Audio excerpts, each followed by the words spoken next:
All right, thank you. We're calling the meeting back to order. Disclosure of pecuniary interest. If you have any, please forward them to Alan. Minutes of the previous meeting for April 17th. Any questions on that? Errors or omissions or business arising?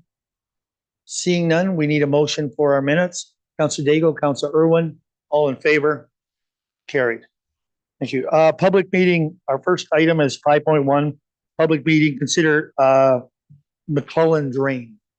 Joanne, I believe you're going to start. Mayor and members of council, this is for the meeting to consider the engineer's report for the McClellan Drain. A landowner requested an enclosure on the McClellan Drain, and this includes tile installation, catch basins, a road culvert that will be open cut on Mount Carmel Drive, and open channel restoration. The proposed motion and staff recommendation is that council receive the final report for the McClellan Drain dated April 11th, 2024, prepared by Ardovin Engineering Incorporated, and that the first sitting of the quarter revision on behalf of the McClellan Drain be scheduled to be held on June 5th, 2024 at 5:45. Thank you, Joanne. Is there anything you'd like to add right now? Not right now, but I'm available for any questions or comments. Okay. At this time, I ask if there's any questions or any comments from the public for affected landowners on this application.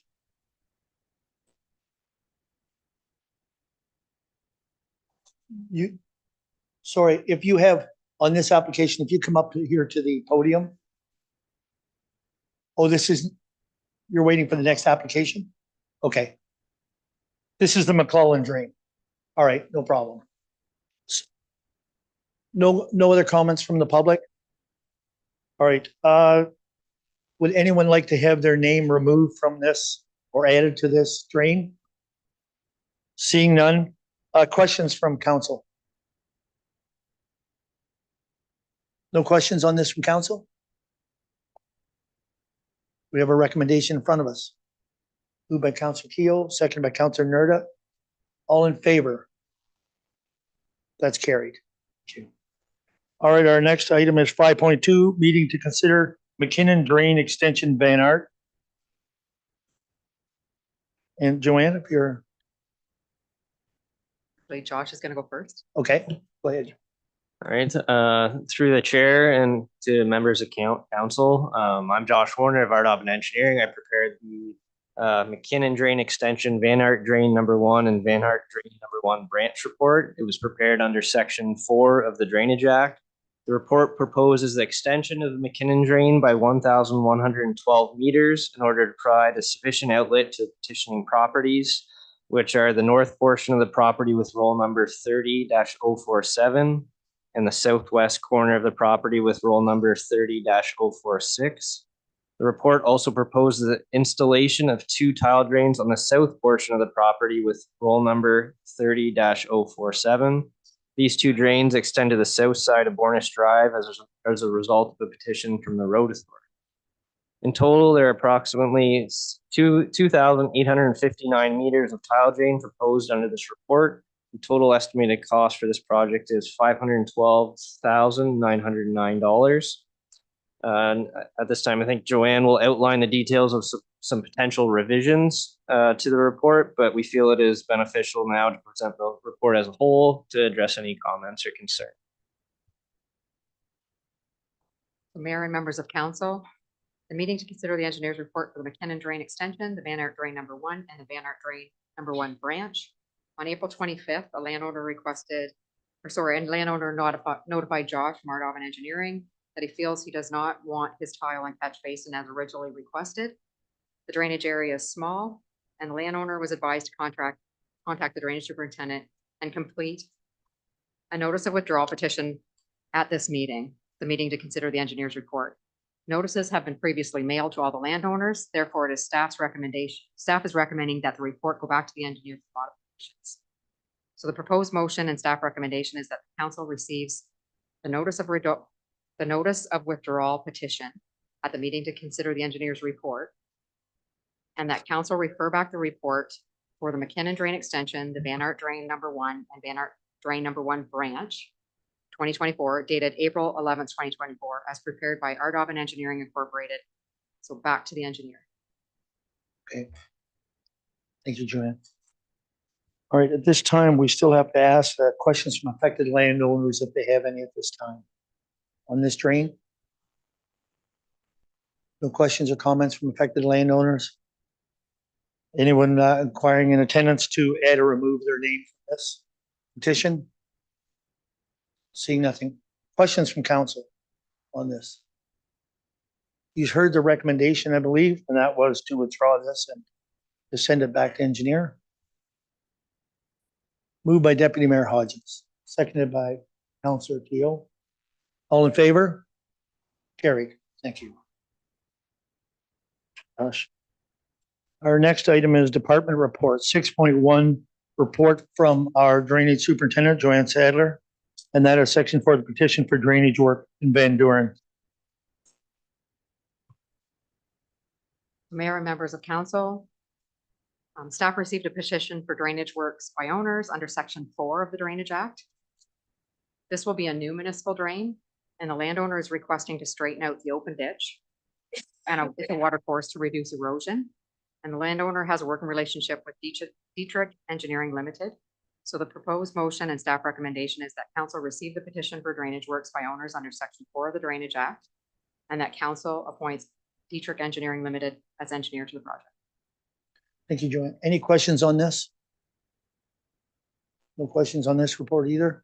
We have a recommendation in front of us. Councillor Cornelison, Councillor Nerda, all in favor? Carried. Thank you. And your next one is the tender results for the McKeelson and tap drains and Van Art drain number 2. Mayor and members of council, both drain tenders were emailed and posted on our website. There was 3 tenders were received on both drains. The proposed motion and staff recommendation is that council receive the report and direct staff to award tender contract MD2 2024 for the McKeelson and tap drains to Banbury Drainage and Bulldozing Limited in the amount of $150,005.60 excluding HST. And that council receives this report and direct staff to award the tender contract MD4 2024 for the Van Art drain number 2 to McCann Ready Mix Incorporated in the amount of $48,714.31 excluding HST.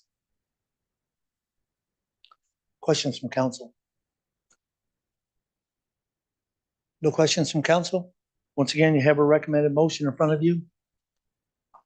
Councillor Daigle, seconder, Deputy Mayor Hodgins, in favor? Carried. All right, thank you. And your final one is the on the unauthorized work on municipal drains. I believe that was kind of brought up at a meeting. So go ahead, Joan. Mayor and members of council, at the April 3rd, 2024 council meeting, there was a discussion held regarding unauthorized work completed on municipal drains. And the proposed motion and staff's recommendation is to receive this report for information. Okay, is there questions for Joanne on this? Councillor Canellis. Thank you, Mayor Rob. Joanne, is this the, is there going to be a follow-up to this report? Like, will there be more action taken or just, or investigation, or is this the extent of it? Mayor and members of council, I was hoping this was the extent of it. Yeah. Okay, This then I understand. Thank you. this is report that was asked of what is the policy? What is the drainage rules on this? So that's why. So this, she brought this, it's a very generic report, but it is the Drainage Act. Any other questions on this? Need a motion to accept this report for information. Councillor Nerda, Councillor Keough, all in favor? Carried. Thank you. Thanks, Joanne. Our next is the first of our planning, and that is 7.1, notice of public meeting to consider application MV9 2024 located at 118 Center Road. Ashley. Thank you, Chair Roth. So the subject application is for a minor variance for a property with a municipal address of 118 Center Street in Park Hill. The property is within the urban settlement area and is approximately 0.38 acres in size. The property currently has a 2-story single detached dwelling and a detached garage on it. The subject property is designated as residential in the North Middlesex official plan and is zoned residential density 1 R1 in the North Middlesex zoning bylaw. The purpose and effect of the subject application is to seek relief from section 6.3.3 of the zoning bylaw to permit for the construction of an 800 square foot enclosed lean-to addition onto the north side of the existing detached garage, where the existing gravel driveway is for the purpose of personal storage. I'm going to share my screen as well, so you're able to see the map there. You just zoom in here, so the existing dwelling's up in this front corner, and then the garage that's existing is here. The proposed addition is just on this north portion there. Accessory structures with a maximum size of 10% of the lot area is currently permitted, which in this case is approximately 1,655 square feet, whereas 12.1% or 2,000 square feet is proposed. This is a difference of 2.1% or 344.72 square feet. The owner is proposing to meet all other zoning provisions such as setbacks and lot coverage. No comments or concerns were raised by any agencies or members of the public, and staff are satisfied that the 4 tests of the minor variance are met for the reasons outlined in my report and are recommending that the requested relief be granted with the condition that the relief only applies to the proposed lean-to structure on the site sketch submitted with the application. Thank you, Ashley. And I have to apologize. I didn't ask if the applicant was here and want to come up to the front. Would you like to answer? If you come up and you sit here at the, yeah, he can sit here at the table.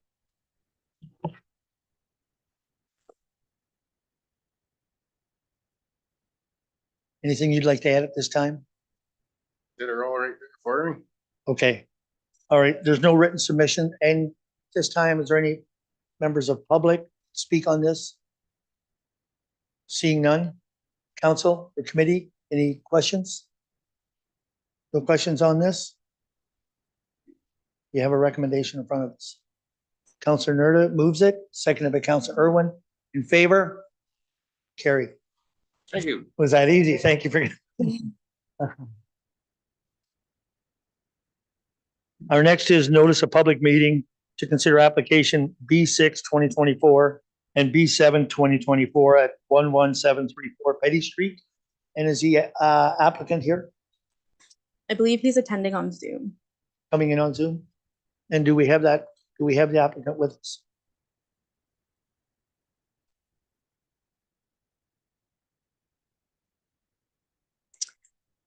Doesn't appear that he's on there.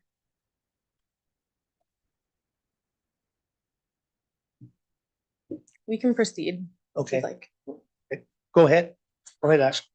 Thank you. So the subject consent applications are for a property with a municipal address of 11734 Petty Street in Elsa Craig. The property is within the urban settlement area and is approximately 2.49 acres in size. The property currently has a single detached dwelling, a pool shed, and a storage shed on it, and is serviced by municipal water and sanitary. The subject lands are designated residential in the North Middlesex official plan and are zoned residential density 1 and environmental protection in the North Middlesex zoning bylaw. The environmental protection zone is located entirely on the rear of the property where the significant woodlands are. The consent application proposes to sever the subject property for the creation of 1 new residential lot and to implement an access easement over the retained lot in favor of the severed lot.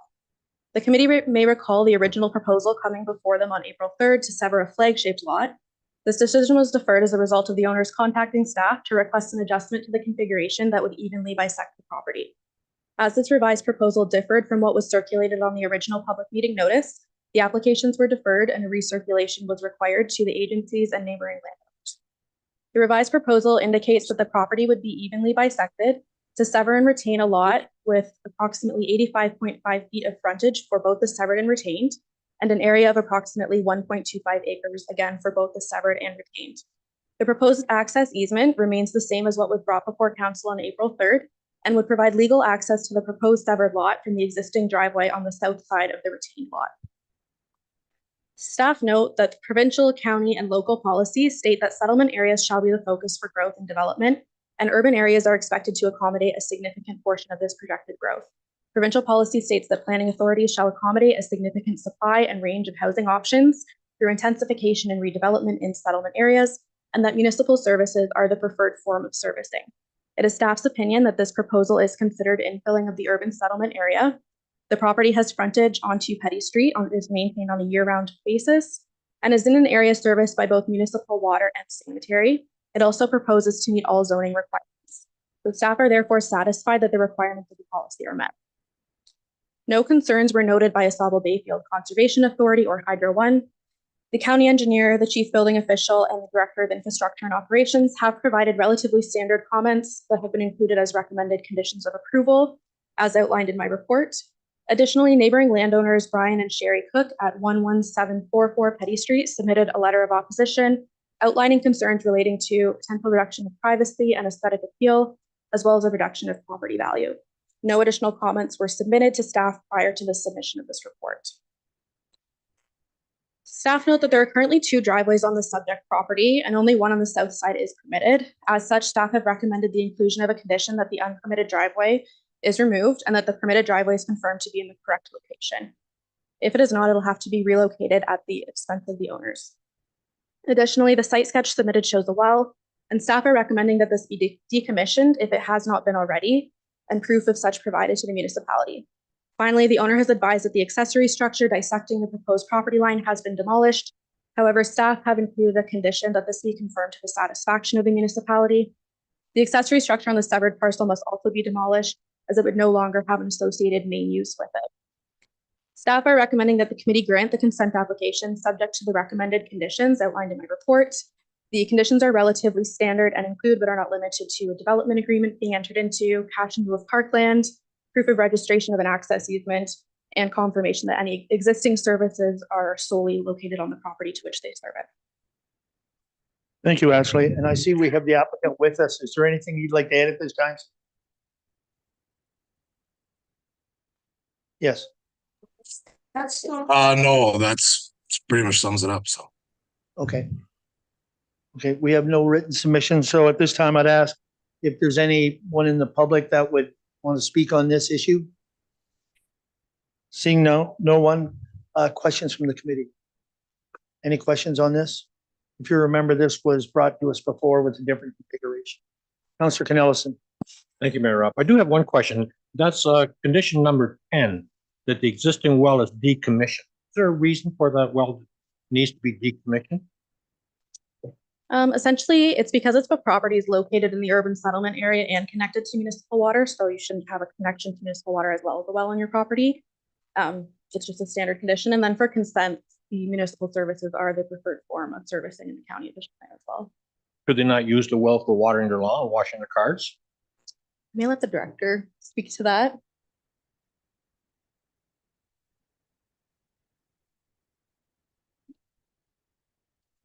To the mayor, I don't really have too much more to add other than what the planners commented on.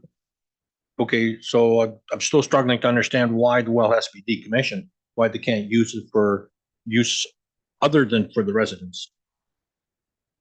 It's a condition that it has to be decommissioned. I don't understand why.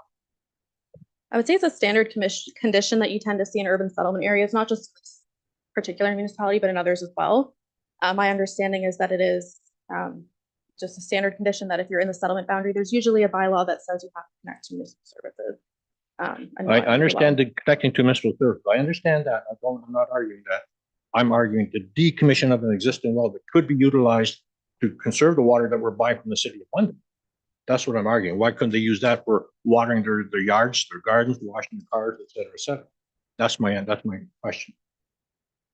Councillor Canellison, you're not, it has to be decommissioned as far as being hooked to the water system. Oh, that's fine. Yeah, I get well, that. I know you're saying that even if it's a hand pump well or whatever it is, use it as a If it has- separate system. if it has to be disconnected from the resident, I understand and support that. But to me, decommissioning a well means that should decommission and filled in, it can no longer be used. So that's what the clarification of that. Okay, I may let the owners speak to if the well is still in fact in working order. So I do actually, that's what all I use the well for. I use it for watering my plants. I use it for watering my garden. It is still an active well. And I mean, I'm sure whoever buys this place in the future would appreciate having a well on the property because it does come in handy, especially all the way at the back, because you're really far from the services that are at the house. I have a question for you. Is this a dug well or a drilled well? I believe it's a drilled well. It was obviously already here when I got here, but it's about, I would say, 20 feet deep. So is there a large opening that could be a hazard or a risk to someone falling in it? Or is it just a pipe in the ground?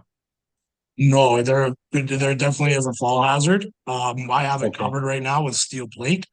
But yes, no, you'd have to build some kind of fence or have some kind of grate on top. So I couldn't hear you at the outset of your comments.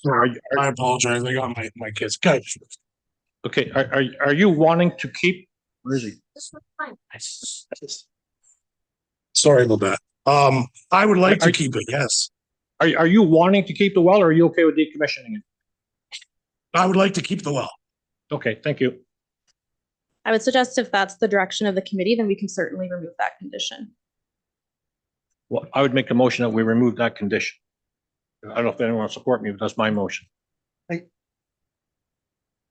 Okay, I just want to make sure though that it still has to be taken away from the water system. It cannot be any chance of contaminating the water, right? I don't know It if, has- okay, if that has to be worded into it or not, but I believe because we have to do a development agreement as well, we can cover that off under there. okay. Yeah. Okay, And I can say it's not tied into the house in any way. okay, thank you. So you're making a motion minus that condition. Okay, minus number 10, correct? That's correct, Mayor Ron. Okay, and you seconded, Councillor Nerda seconds. Any other discussion on that?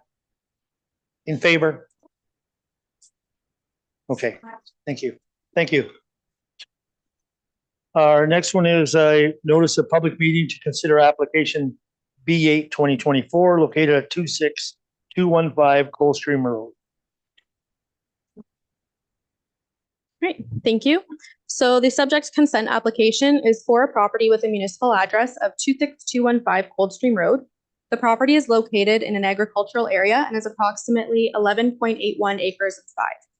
The consent application proposes a lot line adjustment to merge land from 26215 Coldstream Road, which I'll continue to refer this as the Jones property, with the abutting property at 26259 Coldstream Road, which is the McKeegan's property. The portion of land to be merged is currently vacant and is approximately 0.51 acres in size with a 90-foot frontage. The parcel it is to merge with is approximately 2.5 acres in size, which would make the total combined lot area of approximately 3.0 acres in size. I would like to note that the mapping circulated at the public meeting showed a slightly larger area than what is actually proposed. However, the dimensions and description in the notice remain correct, and the corrected mapping is in front of you there. It's just administrative. The lands to propose to receive the lot addition contain a single detached dwelling, a drive shed, and accessory structures, and are serviced by a private well and septic. There is also an existing access to Coldstream Road. The McKeegans have indicated they are in the process of obtaining a building permit to construct a new accessory structure on the southwest corner of their property. They have noted a portion of their property is regulated by the Asawal Bayfield Conservation Authority, which requires them to situate the proposed drive shed in an approved area. The McKeegans have indicated that the proposed consent before the committee would allow them to enlarge their property and regain green space, which is also going to be lost with the construction of the new drive shed. The McKeegans also note that they are proposing to construct a new garden shed on the land to be added, as the construction on their existing lot would require it be located closer to their single detached dwelling and would impact the area needed to update their septic system in the future. The provincial policy statement notes that lot line adjustments in prime agricultural areas may be permitted for legal or technical reasons, which are defined as severances for the purpose of easement, correction of deeds, quit claims, and minor boundary adjustments, which do not result in the creation of a new lot. The county official plan and North Middlesex official plan contain policies to this effect as well. The subject lands were previously brought before the committee in 2019 for lot addition purposes, which merged approximately 1 acre of land from the Joneses property to the McKeegans property. At that point in time, staff were of the opinion that the proposal could be considered a legal or technical reason under the provincial policy statement, as a single detached dwelling was located directly on the interior lot line and there was no interior side yard setback. So the lot line adjustment corrected that issue. Regarding the current proposal, staff are of the opinion that the subject consent application does not constitute a legal or technical reason as defined by the provincial policy statement. Staff recognize that the location of the new drive shed may require flexibility as portions of the property are regulated by ABCA. However, the existing permitted lot coverage of the property leaves approximately 2 acres of the property vacant of structures. Additionally, staff have not received documentation from a septic professional confirming there is not sufficient space in the existing property to accommodate a septic upgrade. Regarding comments, ABCA noted that portions of the severed, retained, and the lands to be merged are regulated by them. However, they have no hazard concerns as no new lots are being created. The McKeekins would be required to obtain permission from ABCA for any proposed development. No comments or concerns were provided by the other additional circulated agencies or the public prior to the submission of this report. Staff are recommending that the application be denied, as they are of the opinion that consistency with the applicable policy would not be achieved should the consent be approved. Thank you, Ashley. At this time, anything the applicant would like to say? Yeah, I was just hoping this can be considered on the far west side. That is where we plan on building a drive shed over there. I have been 8 months waiting for an answer from Asable Bayfield as to how far back I can go. I pretty much have a rough idea how far I can go with it. But until I finally get my engineer drawings, the shed keeps on doing this. It's moving in that backyard. I can't come over too far because the septic weeping bed is behind. You can see a pool around, above ground pool, and the whole backyard is full of septic. So I really have no other choice. I'm trying to keep it as far to my west, and with that, we're taking down like 7 or 8 trees, hopefully moving one. So we're trying to regain the green space on this far east side. We're losing a lot of grass on that side of that shed. We're trying to find a shed for our 3 tractors, cultivator, scraper blades, trying to clean up our yard, make it tidier, vehicles in the shed. And this extra green space would allow us to replant trees and not lose as much yardage as we are right now. Neighbor Bob, he's okay with it. That green line comes down right by a hackberry tree. His wishes are to keep that special tree to him.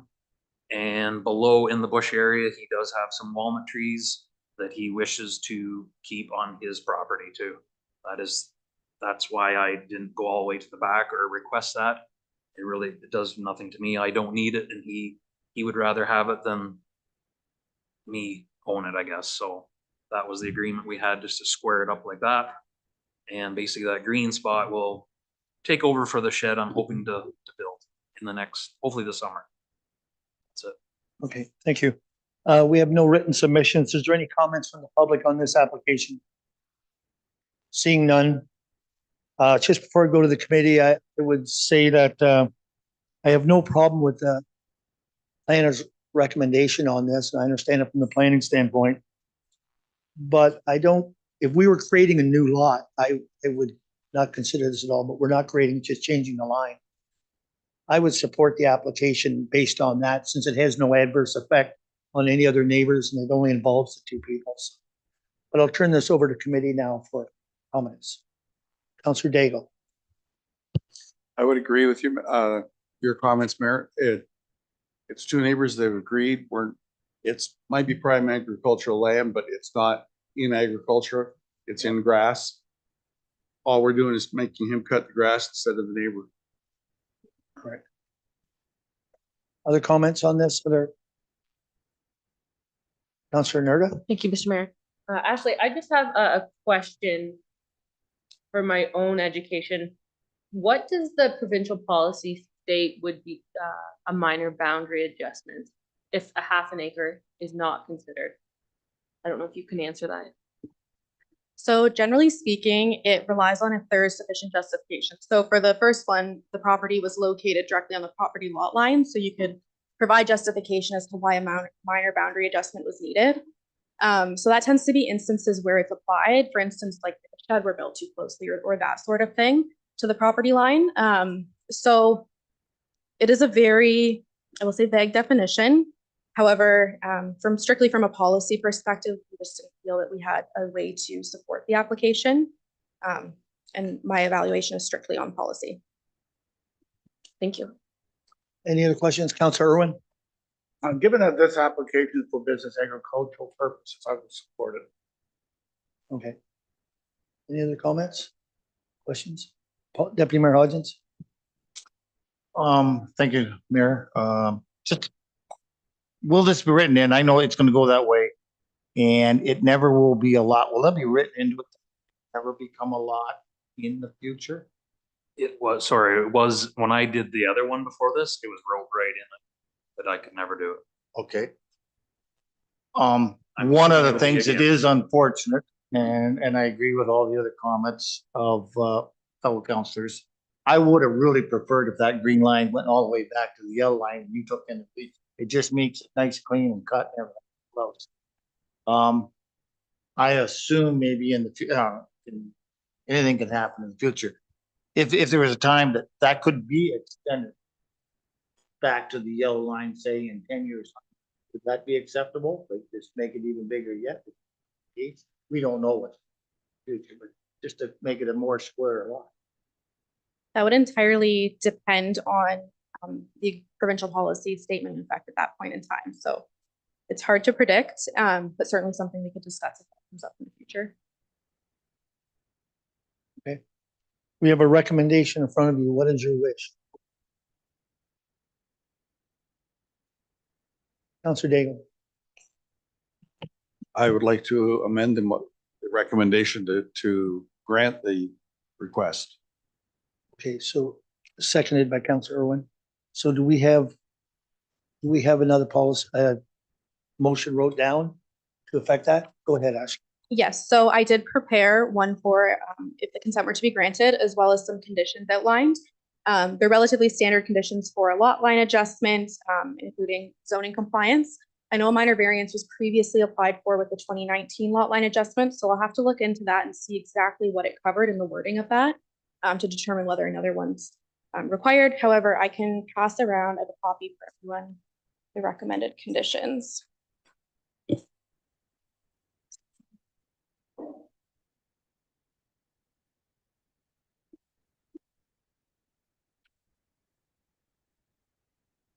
I was gonna say you're keeping a lot of them up there.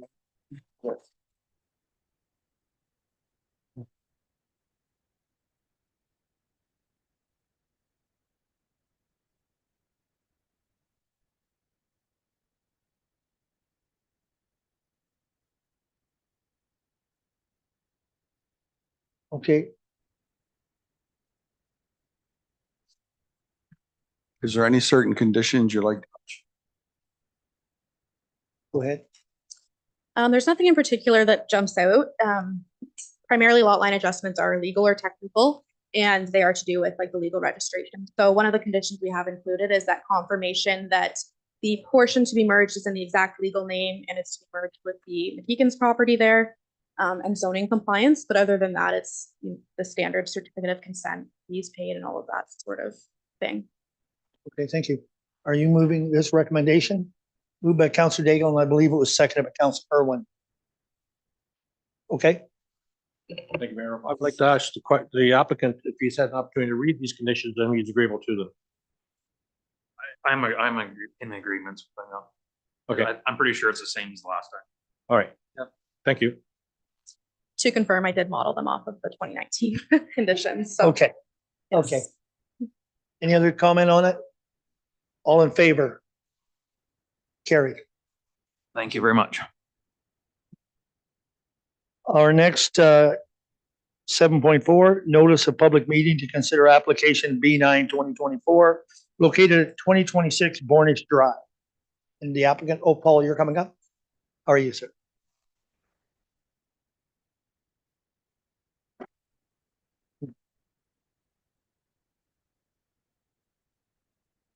Great. For the record, my name is Paul Hendricks.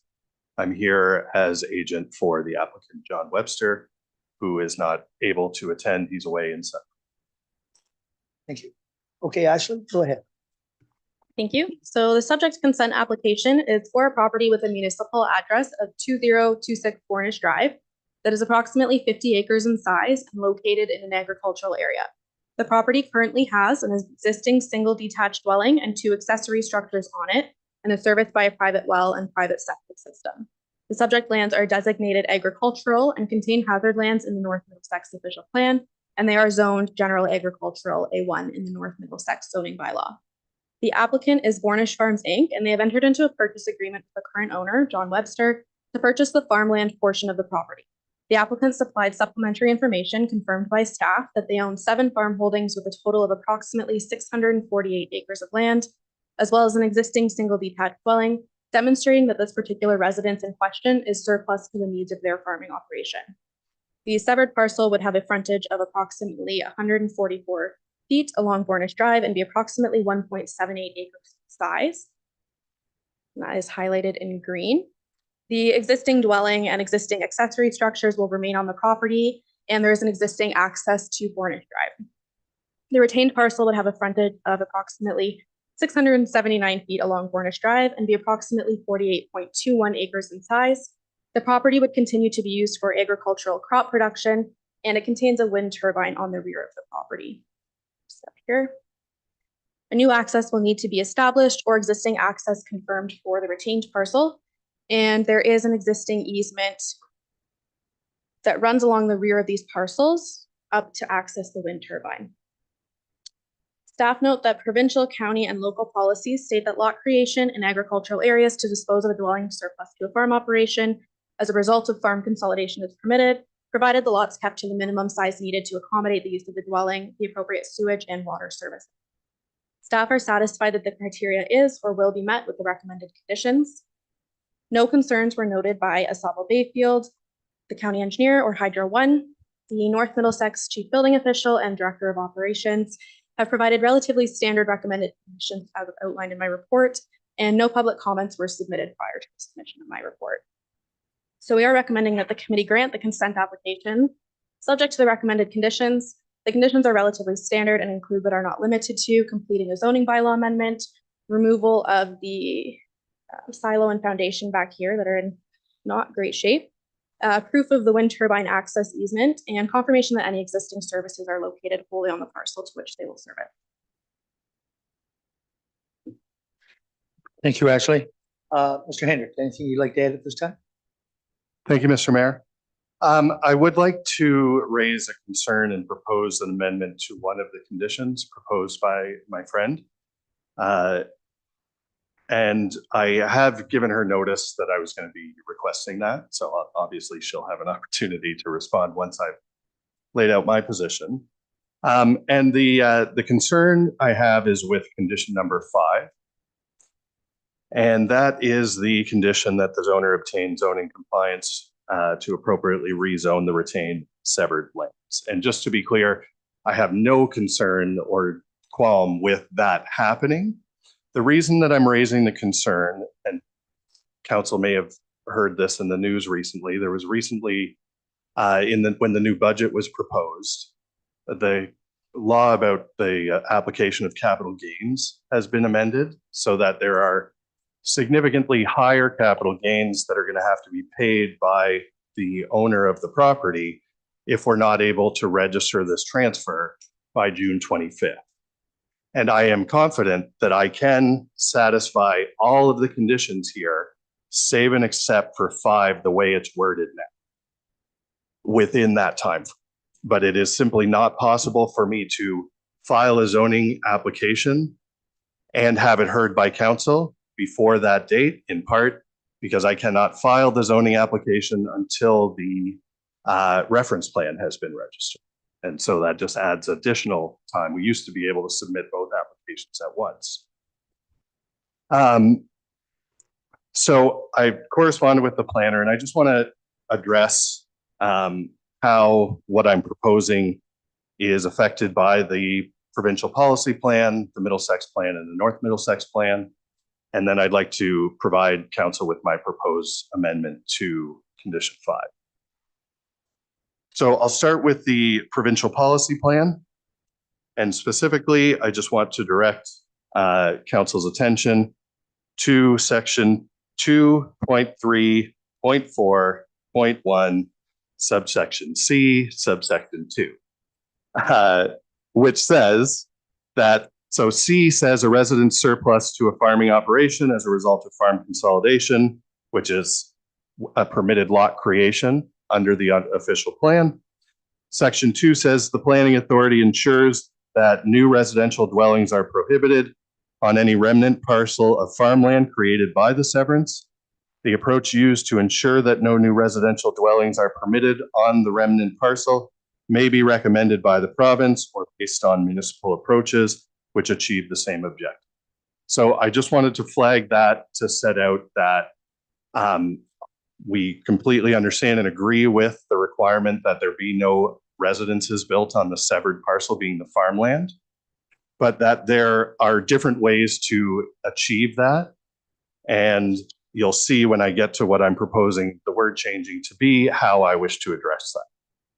The second section that I want to speak to is the Middlesex official plan, and specifically section 4.5.3.4 sets out the requirements in agricultural areas for new lot creation.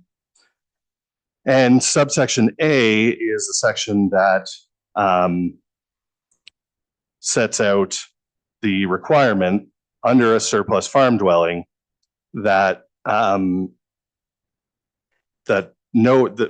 that basically it is permitted to create that lot, provided that new residential dwellings are prohibited on any vacant remnant parcel of farmland created by the settlement. So again, that's the object, and it's my submission that we can achieve that in a way that allows us to avoid these extra capital gains. Finally, the North Middlesex Plan, section 6.2, subsection D, subsection 3 is the section that deals with the requirement to implement a zoning bylaw amendment that prohibits the residential use of the farmland, as well as to amend the minimum lot area for the retained parcel. And it does say that it shall be implemented through the zoning bylaw, and it's my submission that with the proposed wording that I'm about to go through, that we can satisfy that without adversely affecting the owner.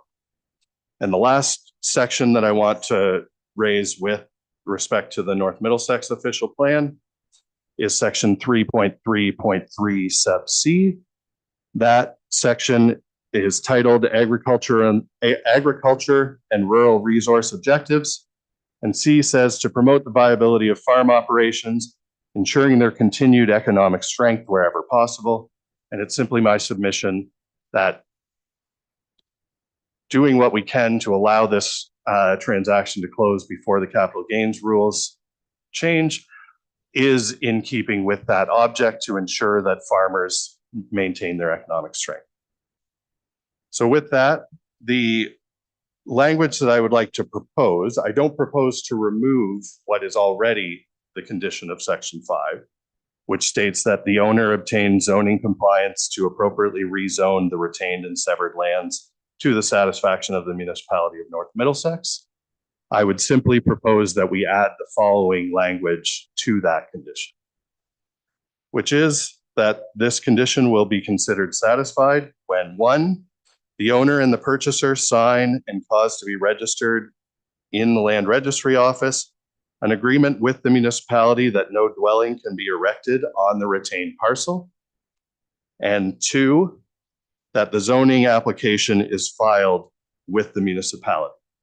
As I mentioned earlier, I'm confident I can get the application filed. It's just not physically, not possible to have it considered by council prior to that. Those are my submissions. I'm happy to entertain any questions that council has. Okay, Thank you. thank you, Paul. First, so I think Ashley, you speak to that. Yeah, thank you. So I appreciate the sections that you referenced. The one that I see as most applicable is the North Middlesex official plan section that states that the zoning shall be implemented. And I would have concerns with recommending this go ahead without that condition. An application can be filed. That doesn't necessarily mean that it goes through and is in full force and effect. And so simply put, I would suggest leaving the condition as it is. Okay, thank you. If this time we have no written submissions, is there any public that wants to speak on this application? No, seeing none. If I may, I Yes. apologize, Go Mr. ahead. Mayor, if I could just address that one point. I would argue that it essentially is a foregone conclusion that the zoning amendment will go through. It would be a condition, basically, it's essentially council saying you need to make this zoning application. I can't conceive of an instance where council would then choose to deny that application. I just wanted to put that on the record. Okay, thank you. Questions from the committee? Deputy Mayor Hodges. Okay, this is to me, a very almost perfect severance. However, when I say that, and I am a farmer myself, one of the things I've been very consistent or trying to be consistent with is square and rectangular lot lines. It is 1.78 acres to where the green line goes. Now, if you were to draw that line straight up the road, I don't imagine it'd be any more than about 2 acres, like another quarter of an acre. It just squares it up neater. It makes it more, number one, not a determined lot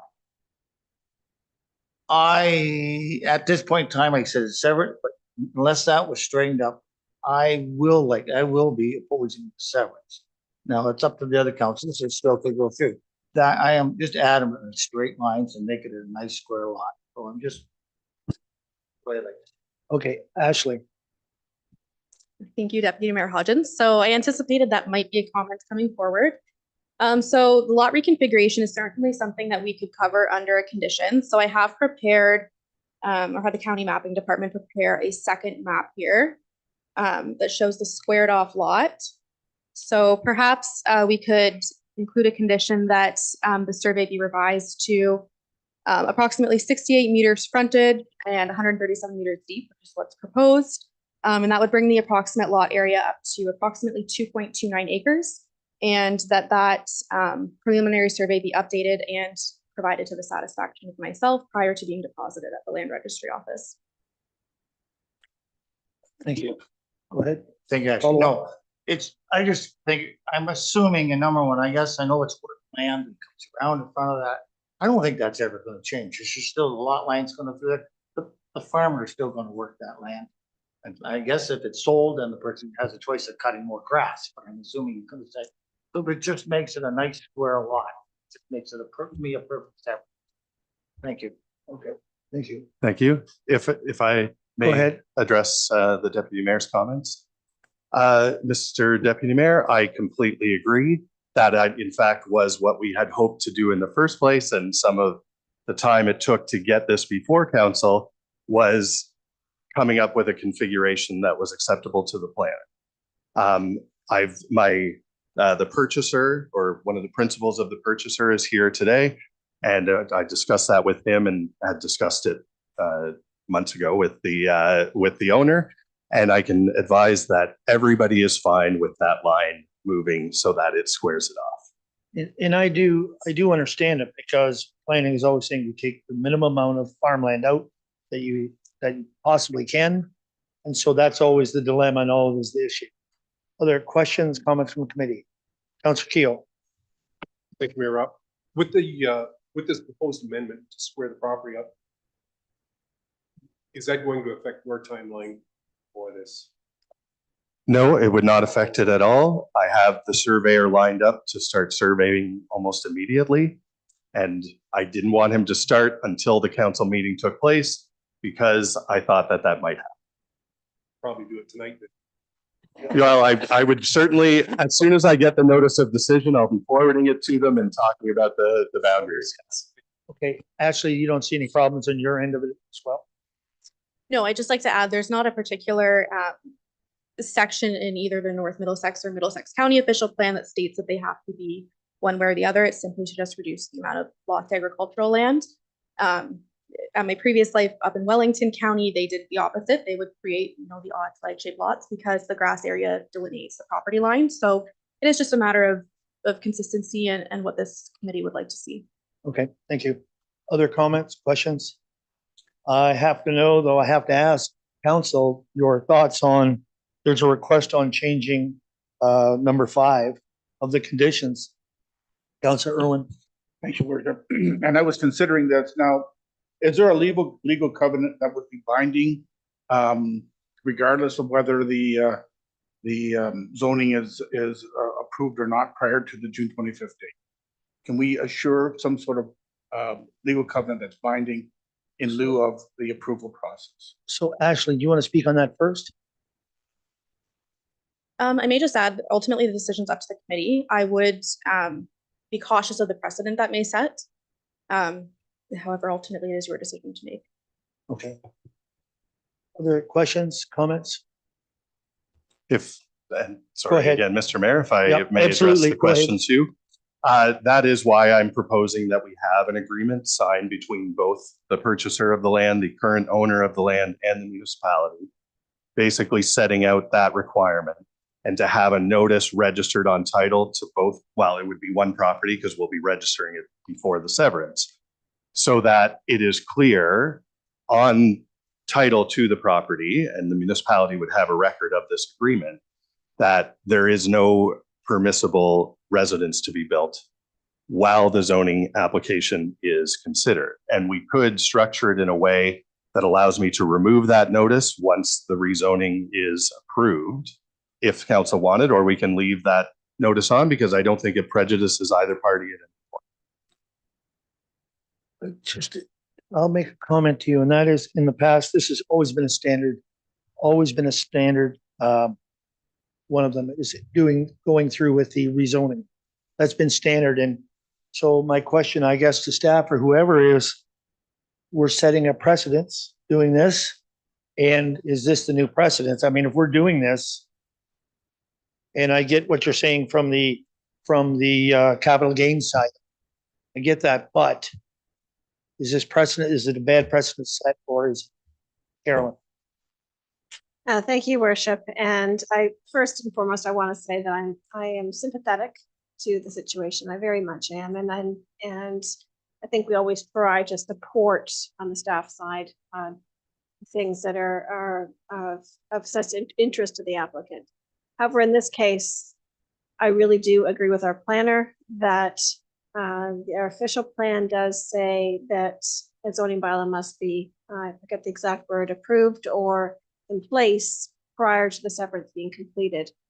I don't think that is being proposed here tonight satisfies that. And so in my professional opinion, it's not being done, wouldn't be done in accordance with the official plan, which I would consider be a problem.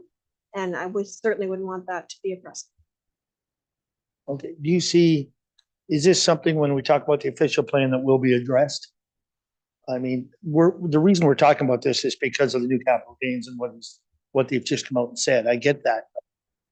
We still have, to do this an offshoot, and if we go right back to this again. If I may, Your Worship, my feeling is that this would not be changed by the new official plan. We don't have within our ability to prevent someone from appealing a decision of council, even if council has been supportive of the applicants in support of it. We may have an outside person for some unknown reason, whether it be this one or another one, that they might appeal. And when we end up at the board or the OLT, we again have no control over the final decision.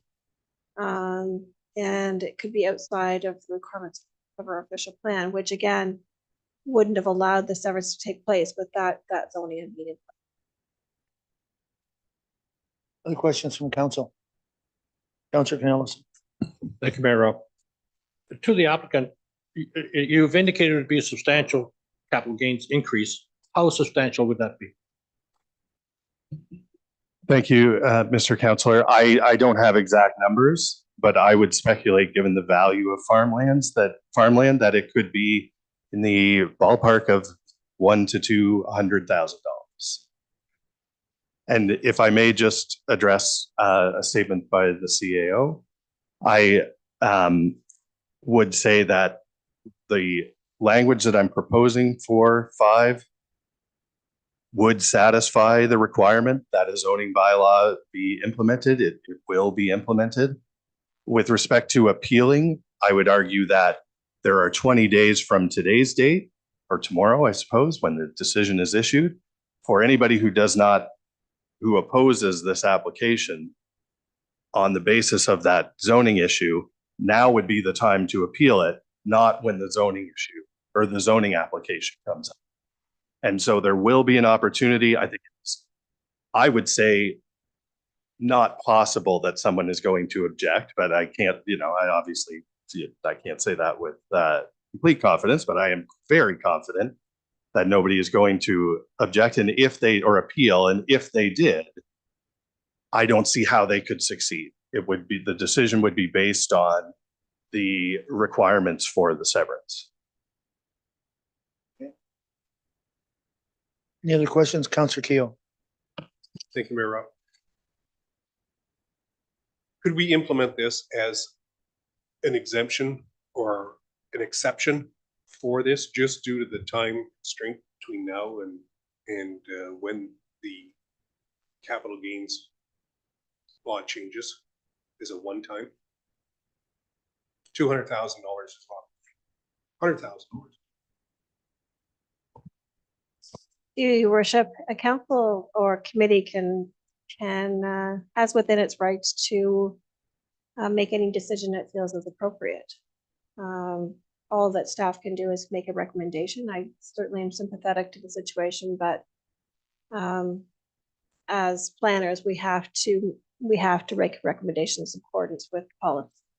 And it would be against policy, I believe, to recommend in favor, but it's certainly within council's or committee's purview to proceed.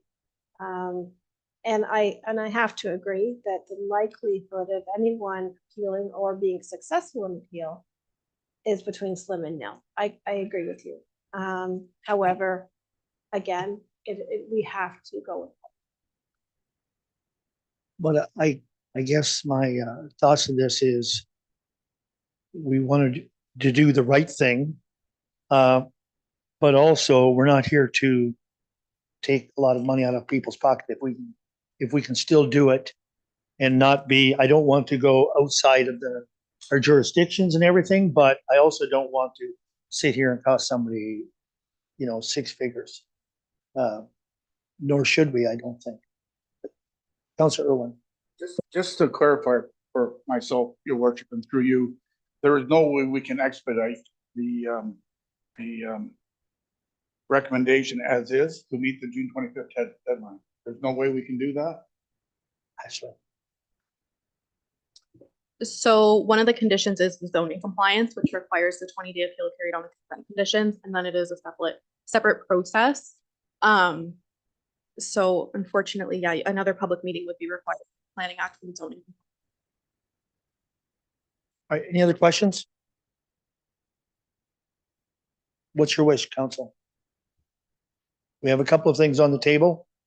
Deputy Mayor Hodgins has talked about the lines, also the amendment to condition number 5.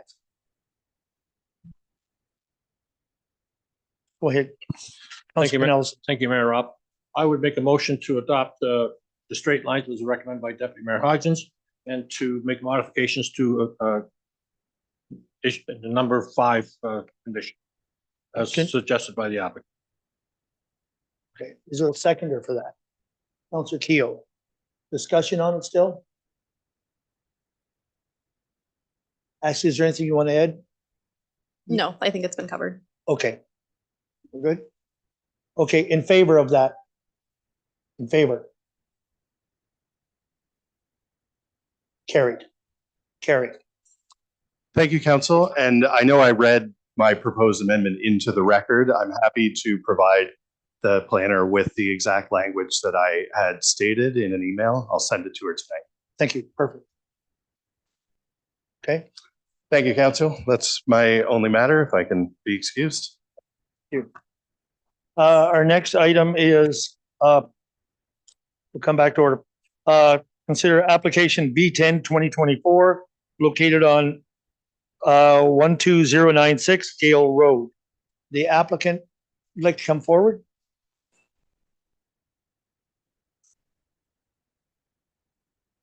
How are you this evening?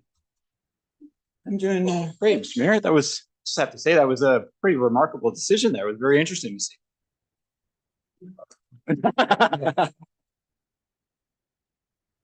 Ashley, go ahead whenever you're ready. Thank you. So the subject consent applications are for property with municipal address of 12096 Gale Road. I'm just going to pull up the mapping here. So the property is approximately 23.32 acres in size. Surrounding uses are predominantly agricultural in nature, with the abutting properties to the east being residential in nature. The applicant is proposing to create 2 new residential lots. Lot number 1 is proposed to have a frontage of approximately 167 feet along Gale Road and be 1.34 acres in size. Lot number 2 is proposed to have a frontage of approximately 150 feet, also along Gale Road, and be approximately 1.46 acres in size. The retained parcel is proposed to have a frontage of approximately 210 feet and be approximately 20.52 acres in size. The subject lands currently contain a single detached dwelling, accessory structures, agricultural land and crop production, and are serviced by a private water and septic system. There are 2 existing accesses to Gale Road. Staff note that the subject property appears to be directly adjacent to the Carlisle Hamlet settlement area boundary, which is this black dotted line on the map. However, Hamlet settlement area boundaries are not precisely delineated in the North Middlesex official plan at this point in time. It means that it's not necessarily black and white where this exact boundary is, it's a bit of a gray area. Typically, staff rely on the residential hamlet zone boundary to determine the extent of the built-up area. However, provincial policy does note that efficient development and land use patterns are encouraged and should be promoted to promote the efficient expansion of settlement areas in areas which are adjacent or close to settlement areas. Additionally, the county official plan notes that boundaries of land use designations are intended to show general use areas, and that precise delineation is to be found in the local official plan. As noted, the North Middlesex official plan does not precisely delineate the boundaries, meaning there's no hard indisputable boundary line to define the area. That is something the county planner would like to update in the next official plan amendment, but as it stands right now, it's not included. Upon review of the application package submitted, staff note that a servicing assessment report was provided that states that the conventional raised septic beds were sized by requiring a minimum footprint of 750 square meters. However, prospective builders may opt for smaller beds, up to 50% smaller, if pretreatment units are utilized to improve the effluent quality. Staff are therefore recommending that the lot size for lot 1 and 2 be reduced to approximately 1 acre in size. I'm just going to pull up the mapping here to show you the difference. So this would be if they're approximately 1 acre. This would create a more efficient development land use pattern in staff's opinion, more closely aligned with the PPS, while also protecting more prime agricultural lands, as it would reduce the amount of tillable land lost to development. Staff note that the majority of lot number 2, if reduced to 1 acre, so outlined in orange here, is a grass area, and approximately 0.34 acres is farmland, just in this corner here. This is based again on the county aerial mapping, and lot number 1 is approximately 0.8 acres of farmland, with the remainder being grassed area on the side of the property here. So staff are recommending that a condition be included, also that a minimum lot area is imposed for all of the lots to ensure that parcels are not farther subdivided with consent applications for additional rounding out of the settlement area. No concerns were noted by Asaba Bayfield Conservation Authority, the county engineer or Hydro One, or the North Middlesex chief building official. The North Middlesex Director of Infrastructure and Operations has provided relatively standard recommended conditions of approval as outlined in my report. No public comments were submitted prior to the submission of this report. However, we have received 3 letters of opposition recently submitted by Jeremy Ross, Stephen and Kim Loney, and Bruce Dykeman and Karen Johnson.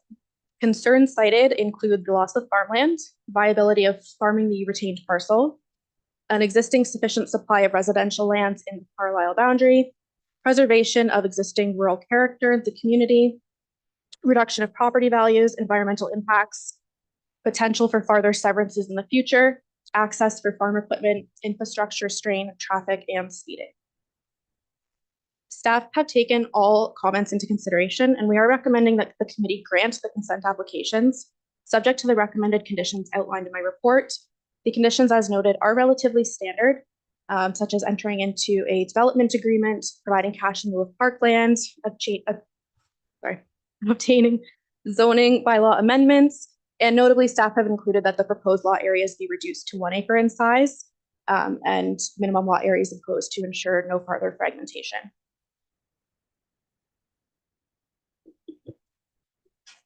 Thank you, Ashley. Sir, would you, something you'd like to add? And please, could you give your name as well for the record? Absolutely. Sorry, I didn't do that off the top. My name is Matt Campbell. I'm a partner with Zelenka Priamo, Land Use Planners, here on behalf of the landowner Vicky too, and I believe she's actually monitoring this meeting as well. Okay. So we've had the opportunity to review the staff report. We're in agreement with the conditions. I would just reflect the landowner's wishes that we would like to keep the original lots that we had proposed, but we're certainly generally agreeable to the smaller 1 acre lots that Ashley is recommending. I'm happy to answer any questions or respond to any of the concerns from the community as well. Okay, thank you. Thank you. At this time, you've already heard about the written submissions, and I think everybody's had a chance to see them, correct? Okay. Comments from the public on this application? Any comments from the public on this? Seeing none? Committee, questions from the committee on this application? Councilor Canellis. Thank you, Mayor Rob. To the applicant, you indicated that you preferred the original size of the lots. Can you explain why? I think you, through the mayor, it's simply a matter of what a future purchaser would enjoy for the amenities. Larger lot is more marketable, might be better for someone who's looking to buy. That's simply it. There's no other legal or technical reason. But as presented by the planner, they are acre lots. Yes. No, so the lots that we had originally applied for were 1.34 and 1.46 acres. So the recommendation would be to take a little less than half an acre off of each of those. Okay. Okay. Thank you. Thank you. Other questions? Any other questions from council? I have one, and that is, where's the access to the farmland? And because there's a house on the other side, so how does the access get to that farm? Through the mayor, the farmland access is going to be through the residential access in the future. So we're going to be putting together a plan as it's required in one of the conditions to demonstrate that we have sufficient. I believe right now the access is currently closer to the side, right by the connection of the field. Okay, so that'll be looked after later in the. Okay. Thank you. Any other questions on this? What is the committee's wish? Councilor Keel. I support the applicant as applied. Favor? Yeah, in favor. Seconder? Deputy Mayor Hodgins? Comments? In favor? Opposed? 2 opposed. It does carry. Thank you very much.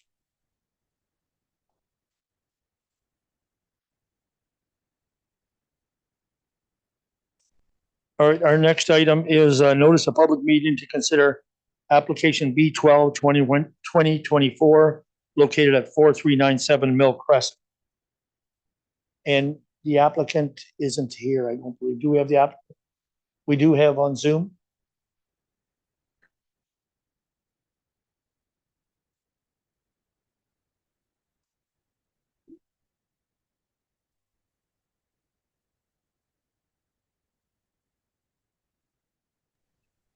Okay, we have Ashley, go ahead. Thank you. So the subject consent application is for a property with a municipal address of 4397 Mill Crescent within the community settlement area of Nairn that is approximately 0.36 acres in size. Surrounding uses are predominantly residential in nature, with a cemetery located to the east. The applicant is proposing to create 1 new residential infill lot. The severed and retained parcel will each have a frontage of approximately 66 feet along Mill Crescent and be approximately 0.18 acres in size. The subject property is designated as residential in the North Middlesex official plan and is zoned residential density 1, R1 in the zoning bylaw.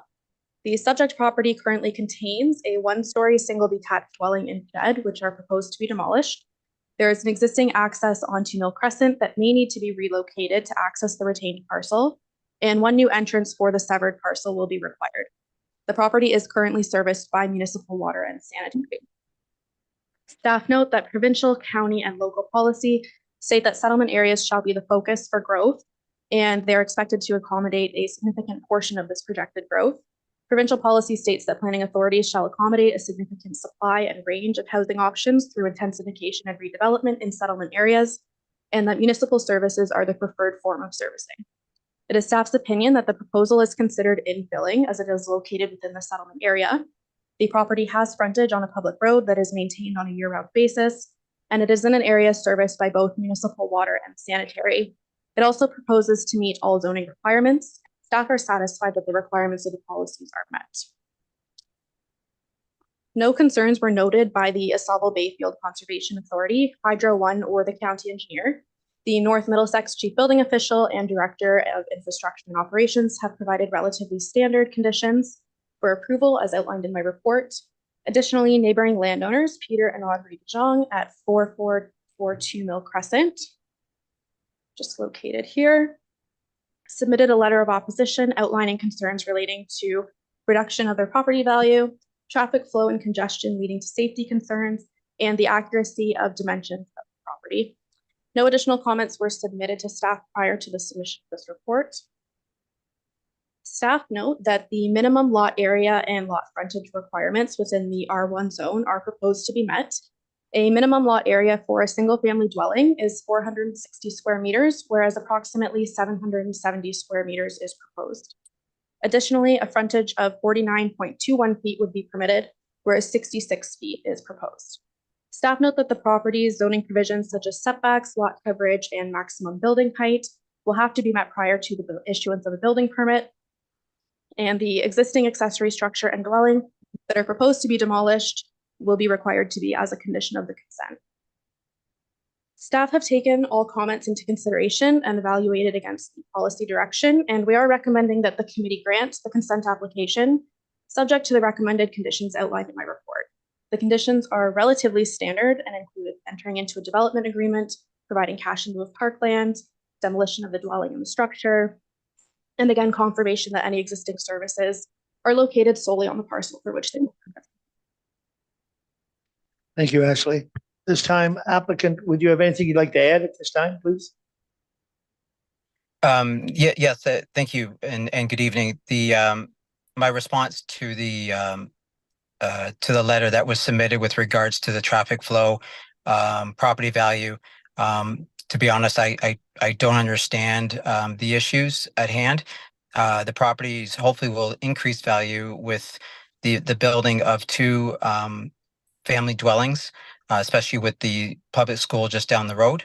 As far as traffic goes, we're adding one more dwelling, so I don't know how traffic would be an issue. And as far as the comments with regards to the size of the property, the property has been already surveyed. There was some discrepancy when we purchased the lot with regards to the size. That has been confirmed now with the survey through AGM. So that has also been accomplished. Okay, thank you. You've already addressed the written submission. Once again, you've had the opportunity to see it. So members of the public, comments on this application. If you'll come forward to the podium, please, and turn on the mic, give your name and we'll.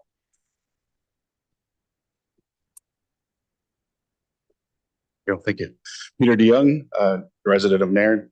The comments that I'd submitted with regards to the opposition, property values, of course, the street that we live on is all larger lots, all larger homes. I can appreciate that we're going to put, two new homes on it, and it will, naturally increase the value of the property based on what's already there. But looking at the size of the lot, it doesn't necessarily follow the pattern of construction along that street. In addition to that, there's 360 homes going to be proposed to build on the other side of our village, therefore infilling agricultural land, satisfying sort of high density construction. So, to do that in our neighborhood is undesirable at best. the other point with regards to the layout of the lot, I believe that there's an error. My basis of estimation is what's on the GIS for the Middlesex County. If the gentleman is correct about the property lines, are the stakes that were put on the property correct? Can you answer that, sir? Were the stakes? Well, the assumption is correct because the AGM was hired and they followed through with not only the resurvey of the property, but also outlining where the new boundary would be.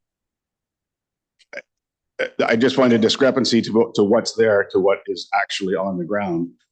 It's short on the south side, which would be the lower portion of those two, where the two properties, the length of them. The property actually extends another 30 feet closer to my neighbors here, which was one of their concerns.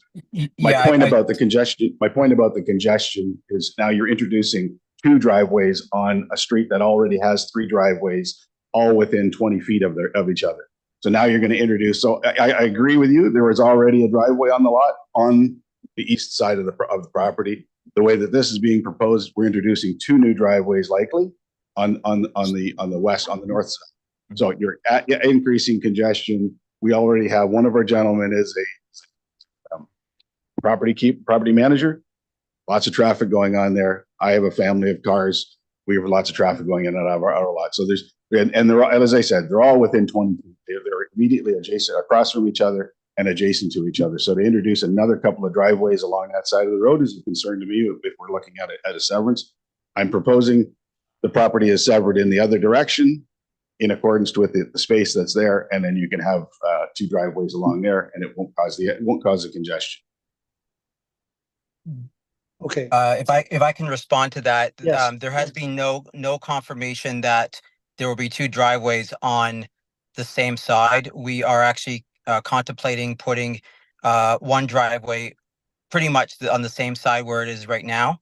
And the new property will have obviously the driveway close to your residence, which I can understand.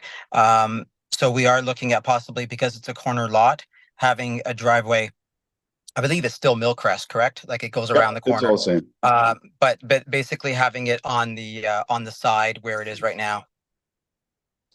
Okay. Now it's not confirmed, but that is what we're leaning more towards that as well. Okay. Yeah.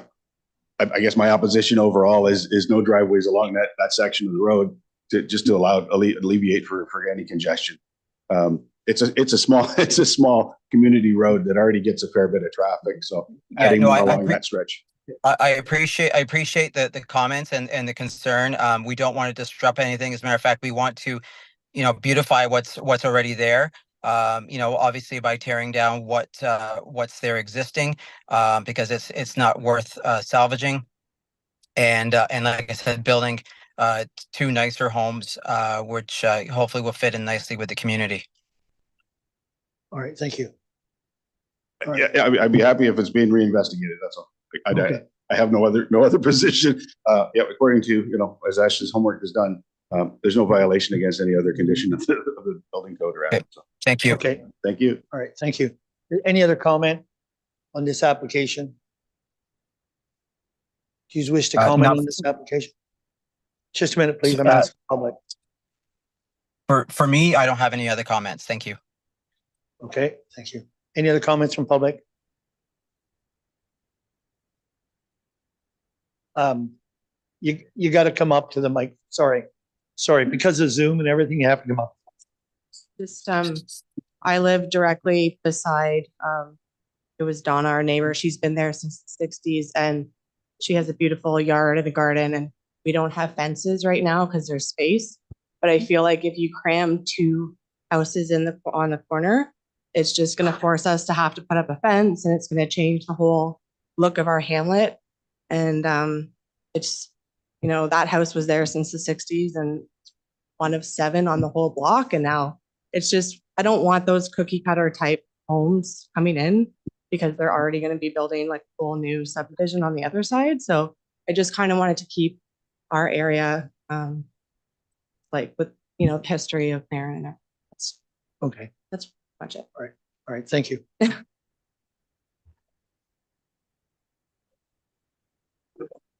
Yeah, if you haven't filled out the, like to show your present, if you would, please. But, all right. Committee comments, questions? Who wants to start? Councillor Canellison. Thank you, Mayor Rob. The only comment I have, Mayor Rob, is that is somewhat reminiscent of a matter we dealt with a few years ago on William Street in Nelson Craig, and I wouldn't want to see that duplicated. Okay, thank you. Other questions, comments? Go ahead, Ashley. Sorry, I was just hoping to provide a couple answers to the comments provided by the neighbors. So the county aerial mapping is not to be used in place of a survey. It is general. In this instance, the survey confirms that the lot's actually relatively much larger than what is proposed on the aerial mapping. So the lot line actually runs kind of just right along here, if you can see where my mouse is pointing. So generally speaking, it should fit in with the existing neighborhood in terms of lot sizes. They range from 0.25 acres to around an acre. In terms of the entrance concerns, I have included a recommended condition that an entrance permit be obtained to the satisfaction of the municipality. So that's certainly something that our Public Works and our Director of Infrastructure will look at prior to that being issued. And I just wanted to note as well, these lots are proposing to exceed the minimums required by the zone. So as I mentioned, 460 square meters would be the minimum lot area, as well as 45-foot frontage. They're proposing 66-foot frontage and 770 square meters. So in my opinion, it is compatible with the neighborhood. I would say to base your thought more off of the survey than what the county aerial mapping shows. Okay, thank you. I would have a question to the applicant. There was a comment made by the public. Peter made a comment about changing the direction of the survey. I know you've already surveyed and there's a cost to that, but would that be an option to turn those two? Probably not, for the simple reason that it would take away the option to put a one-story if somebody wanted a one-story. We went with the wider option so that it gives you a better frontage. Okay, thank you. Okay. Okay, I'm not sure. Maybe Ashley, you can comment on the other dimension, the depth.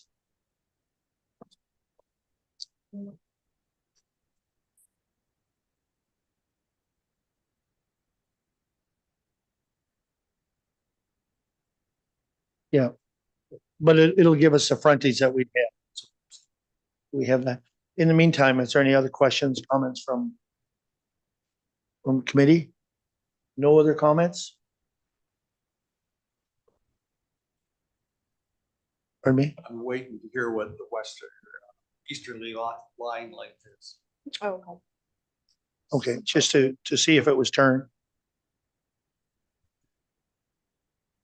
Just give me a moment here. I'm just going to run it off an approximate number because the survey has. Okay, while you're working on that, I'd ask the applicant another question because it was brought up by public about a fence.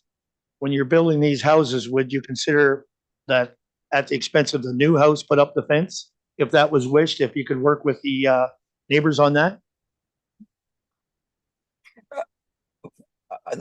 To be completely candid, there was no indication that a fence would even be erected. One of the properties might even be allocated to our son. I don't know if there'll be an intention to put a fence up or not.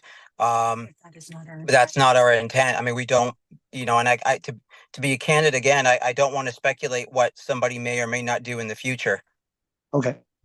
All right, thank you. Go ahead, Ashley. So thank you. So that would reduce the lot frontage to, if you were to adjust them onto the other street, from 66 feet per lot to roughly 59 feet per lot. So 59? Yeah. Okay, so you would be 7 feet narrower. And then with setbacks, side setbacks or whatnot, it could hinder the opportunity for a one-story. Okay, thank you. That was just a question I had for you, whether it was a consideration. No, thank you. Thank you.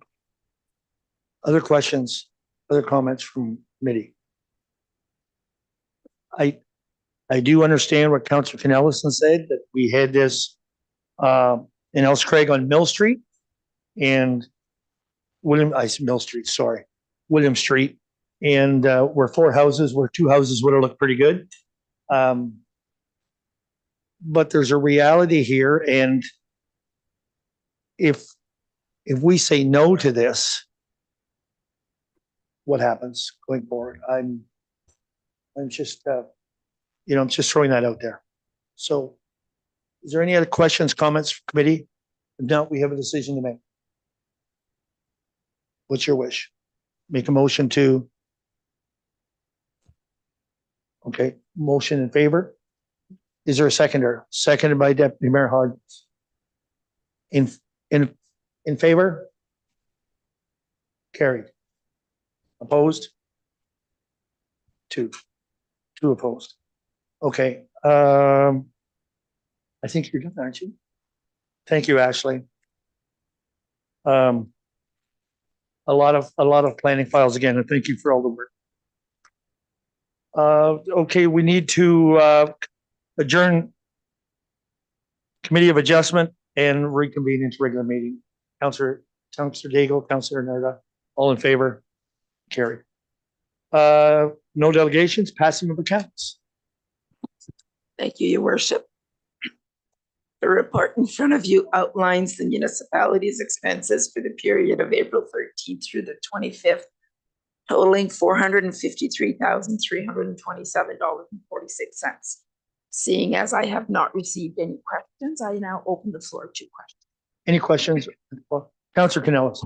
Thank you, Mayor Rob. My question is for the Director of Infrastructure. I see that yet again, Valley is asking for money. How long is he going to be in our payroll? Through the mayor, I believe Valley's work on the fire hall, so I'll refer that to the Director of Community Services. Oh, well, I'll direct my question to the Director of Community Services. How long will Valley be in our payroll? Through the mayor to Councillor Cornelison, Valley will be collecting funds until the project is fully complete. We're still working through a couple deficiencies. We just did a design to protect our gas line, a railing design. So there's some time there. They're minimal at this point, probably somewhere in the neighborhood of 10 hours a month. I can look at the actual invoice and give you an email summary of what they've completed for that invoice, just to provide more clarification on what they're still doing. How close is he to being accurate with his bid proposal for the project? The bid proposal, the way it was spec'd out when it was originally sent for a request for proposal for these consultants, had a placeholder item for construction administration. So there wasn't actually a physical, this is your time allotted. It was a very small amount by the people who set it up. And then from that, they have went over that. Okay. Thank you. Any other questions on accounts? We need a motion to accept it for information. Councillor Daigle, Councillor Keogh, all in favor? Carried. Estelle, I will turn it back to you again. Thank you, Your Worship. At this point, I would like to open up a discussion with members of council concerning the format that is being currently used for presenting information to council for the municipality's expenses. Staff is of the opinion that the current presentation format could possibly open the municipality to different risks, such as, among others, and not limited to cybersecurity, corporate liability, the contravention of protection of rights, as well as protection of privacy. Therefore, staff is proposing to present municipal expenses under a different format being in the form of a quarterly budget variance report, as well as providing members of council the details of those expenses via email for their review and possible questions that they may have. Staff understands that there's a worry regarding being open and transparent for residents of the municipality. As indicated, the residents will still get the information just under a different format, it being the budget variance report.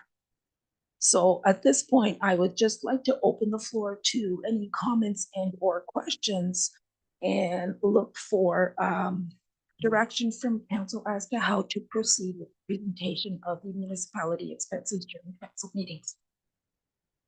Who'd like to start? Councilor Nerda.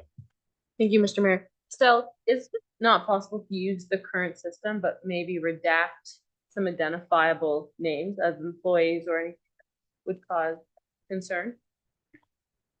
Through you, your worship, that's always a possibility. The reason it would be not feasible is because there's also other, it's not just for specific individuals, but there's also under contractual obligations that there could be some sort of clause in an agreement for non-disclosure. So it would really have to be very specific as to what can, and probably most of it would be redacted. Okay. Thanks, Estelle. Councilor Nelson.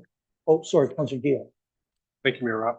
Estelle, when you mentioned the quarterly Budget variance report. budget variance report, will it be quite similar to what we're getting at our regular meetings, but it will just done quarterly? Or will it be just to council and not? No, through you, your worship. The budget variance report would be during a council meeting, it would be presented at council, and that would be just an indication to council members where the municipality stands in regards to expenses up to date compared to the budget. So that would be public information. Every council meeting, what we are proposing is to send basically the report that is being presented now to all members of council via email for member of council review and questions if they would have. The questions would be sent to me via email, and my response to those questions would be sent to all members. I can live with that. Okay. Councilor Nelson. Thank you, Mayor Rob. Estelle, is there a reason we didn't discuss this at our last meeting when Chris Bailey was here and who heads up our cybersecurity? Like, I would have been helpful, I think, to hear from him as well. Through your worship, the reason it wasn't discussed was because the original email that I had sent to members of council opening the door for this discussion, I was asking for members of council comments and suggestions in regards to this. My email was unclear, seeing as I haven't received any comments from members of council, which prompted my second. So, and the meeting with Chris was between those two. And I understand that. I know with subsequent to your first email, I had anticipated we'd have this discussion then, which obviously didn't happen. But just as a personal comment, I would just say that I think my preference for transparency outweighs the desire to divert from that. Okay. Other questions, comments? Councilor Irwin. Thank you, your worship. Through you, first, I'm very happy to see a quarterly budget variance report. I think I've asked for one in the past. I think council will find that very helpful as we try to stay on budget. So I'm very supportive of that approach. Concern around legal issues more than just cybersecurity. I mean, we're identifying people and projects, and I'm a little concerned around that, and especially as society becomes increasingly more litigious in nature. I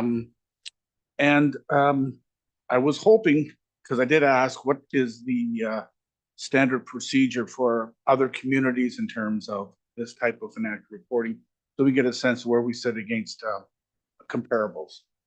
I know large urban centers don't do this, but we do. It's usually just a condition of smaller communities. And I'm curious where we sit with our neighbors in terms of this kind of reporting. Okay, thank you. Through your worship, I have not asked our neighboring municipalities. I can speak to my past experience, which has always been in smaller municipalities. The budget variance report is what was presented to council and not the details of every check being written by the municipality. Carolyn? And I would concur with that as well. I've had municipalities go through the same conversation you're having tonight in the past. But all did eventually revert to this type of a system, and we're quite happy with it in the end. It is an adjustment. I fully admit that. But I think that you'll still be provided the information as the treasurer said, and emails. I think eventually you'll probably see that that won't be necessary, because I think that variance report will provide you what you need. But I think receiving them both and avoiding some of the potential litigious type issues, I think we'll have the best of both worlds is what I'm thinking. So hopefully this will satisfy council. And I think that you find, if you look around, even though we haven't had the opportunity to ask all of our neighbors, that most municipalities have gone to this, going to. So is it a possibility to, if we did this tonight, that we could look at it year end just to assess where we're at and whether council is happy with how it went or how it's going? That seems a reasonable possibility to me, that to at year end to look at this again. Councilor Keel? Mayor Ropp, are you thinking to implement it and look at it again at the year end and see if this is something we want Implement to it. continue with? Right, implement it now. We'll have two quarterly reports by that time, correct? And so we get a chance to see, go from there. That's just a thought that if we make a commitment to have a look at it and see if, Councilor Irwin. Now, do we need a motion to this effect? Yes. Through your worship to the council, when it comes to the inclusion of agenda items, it is to the discretion of the mayor and clerk working together, unless council as a whole believes it to be the correct act. So we do not need a resolution. Okay. So council good with that? We'll implement this, try this, and look at it at the year end and see. We're good with that? I can't see what you're. No, I'm looking for, yeah. Are you in favor of that? Okay. Yeah, let's. Yeah, show us support for it. That's all it is. Okay, we're going to do it. Thank you. All right. And I think that's all we've got. That's all you've got, right? All right. Committee reports. Lake Huron Primary, Nothing at this time. Asalbo Bayfield. Yes, Mayor Ropp, as you will recall, at our last meeting, I indicated to you that the Conservation Authority would be discussing increasing the levy to cover the costs of their asset management plan. So it was approved in principle to consider increasing the levy to the municipalities by 2 to 3% to accommodate the cost of the asset management plan. I was still interested in seeing if they could increase fees to cover those costs, but they didn't seem to be interested in doing that. So they will be making presentations to councils throughout the region to get their feedback from them, and look forward to hearing what my fellow councillors have to say to them when they come here for that reason. Okay, so they're going to bring a personal presentation to it? Yes, they are. Okay. Any questions for Councilor Nelson? Seeing none. Blue Water Recycling, anything you want to add to that? I know, just I wasn't able to get that on the meeting for last time, so it just came in late, so that's why it's here. Any questions for that? Economic Development? We had a meeting on April 18th. We had a lovely presentation from Kara Finn and Dimitri Macros, who are from the county in economic development, talking about things going on at the county in their economic development and the programs that they have available. The North Middlesex Community Guide is now live on our website, and there's talks about getting it in print and leaving a copy at Town Hall, the library, and other spots that the community visits. We had a discussion on unfortunately I couldn't make it, on our North Middlesex Business Association meeting, which was April 25. We have 2 workshops for social media, so it is, unfortunately, I don't have the date for the next one. Perhaps Natalie, you can help me out with the next date. Through the mayor, the date of the first workshop is June 13th and the second one is November 7th. And thank you, Natalie. And those are to deal with social media. We talked about our Discover North Middlesex event that's happening on May 25th. And if you'd like to volunteer, we're always looking for volunteers. And we had an update on the Elsa Crag 150. Any questions? for Economic development? No. Thank you, Councilor. Local school advisory, is there anything there, Councilor Irwin? Council will see through your worship that there is a bylaw being proposed addressing membership and time of meeting. Recreation Committee? We haven't had anything since our last council meeting. Okay, thank you. Policy Committee. So Councilor Daigle, I think we'll do with each one of these separate. I agree. Do you want me to handle it? Yes. Right. Okay. So the first one is the bylaw enforcement officers PPE policy. Any questions? Councilor Canals. Other than him. Councilor Daigle, could you share with me whether the bylaw enforcement officer will be equipped with handcuffs? At present time, I've been told no. Will they ever be? I guess the request could come forward the way the policy is written. If a piece of equipment is deemed necessary, he can ask. It's whether or not he gets. Would you receive any specific training in how to best apply them should he be issued a set of hands? The clerk speak to that.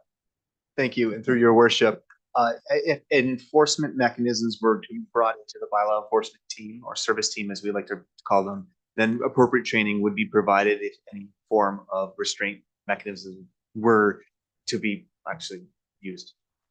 Thank you. If you look at the PPE policy, it is scaled down from what it was at one point. Okay. Do we want to make a motion at each one?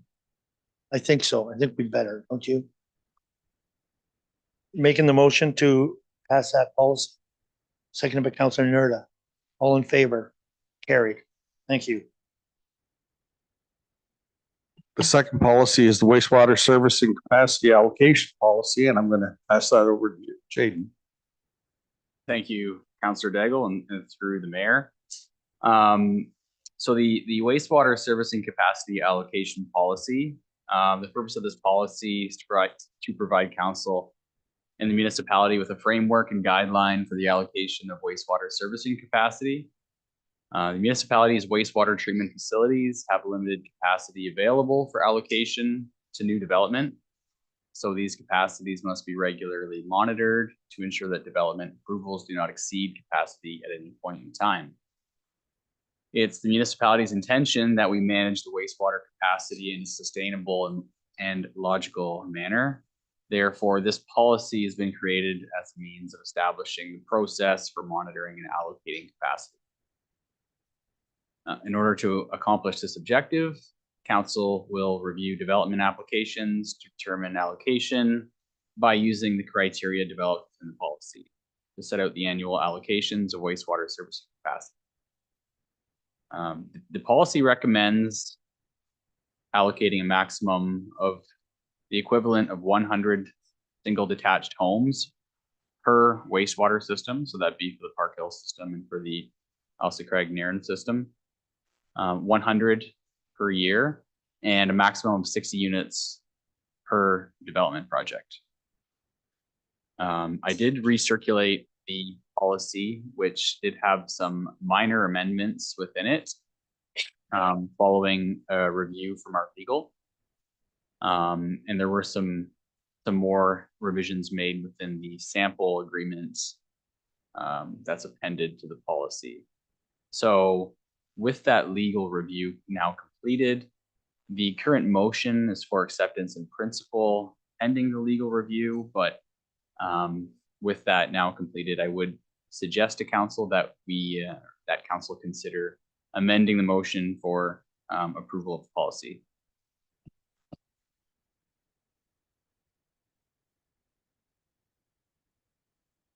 Any questions? I'm sorry to be asking so many questions, but it piques my interest when I'm here that when the developers come and we have an agreement with them to provide sanitary services, is there a timeline as to how quickly they have to construct these dwellings? Yes, through the mayor, as outlined in the policy, there are timelines attached, and when allocation is given to developers, there is an expiry date to that. So when capacity is originally allocated, it is deemed provisional for a period of 12 months. And then by 12 months, the developer has to have their plan registered. And then once that's completed, the agreement will be signed. And then they have to have they will have the capacity for a term of about 3 years. And then it will expire upon then. It can be extended if approved by council. And we look to see that they are sufficiently progressing with their development and with their builds. Any other Thank you, your worship, through you. So we have a number of developments already underway, and I assume we've already given them, these developers, servicing rights. I assume. Do we even have 100 left for each developer for this year or next year? Through the mayor, capacity is allocated currently when a plan of subdivision executes or registers the subdivision agreement. So in the most recent one that was done, the Asaba Bluff subdivision in Alta Craig, we allocated 40 units of capacity. We didn't allocate the full phase one, just recognizing that we do have some capacity limitations in that system. In Park Hill, the Park Hill system, there is very limited to no capacity currently, but as council is aware, we're proceeding with the lagoon dredging work. So we want to make sure that we have this policy in place to be able to allocate capacity when it's created. Councilor. So my assumption then, your worship, is this will probably come into force next year because we have to address capacity if who's going to speak to it? Through the mayor. Once the policy is approved by council, it will be effective or it's in place. So as laid out in the policy, we are looking at having an annual process for receiving applications for requests for allocation. However, once the policy is endorsed, we would like to, it can be used in advance of that annual process. So I think with developments that are pending, especially within the Park Hill system, I think we would look at allocating some capacity. Follow up. And one final question, your worship, and there's a follow up. And how will we deal with infill development with this policy, where I'm looking for one or two capacity of 1 or 2 new buildings? Through the mayor, great question. So within the policy, any development of 4 or less homes considered an infill project will not be required to apply for servicing capacity allocation. So greater than 4, we would have them go through the process. Okay. Any other questions on this? Sorry. No other questions? You have a recommendation in front of you? Sorry, just to jump in through the mayor. I did note there in the introduction, the recommended motion in front of council is for it to be approved in principle and that the forms be vetted by legal services, but we have now completed that. So I would suggest to council that we just proceed with the full approval of the policy if council is comfortable. Councilor Daigle? I would like to move that we proceed with. Moved by Councilor Daigle, seconded by Councilor Irwin. All in favor? Carried. Excellent. Next is our municipal alcohol policy. I'm going to let Brandon speak to that.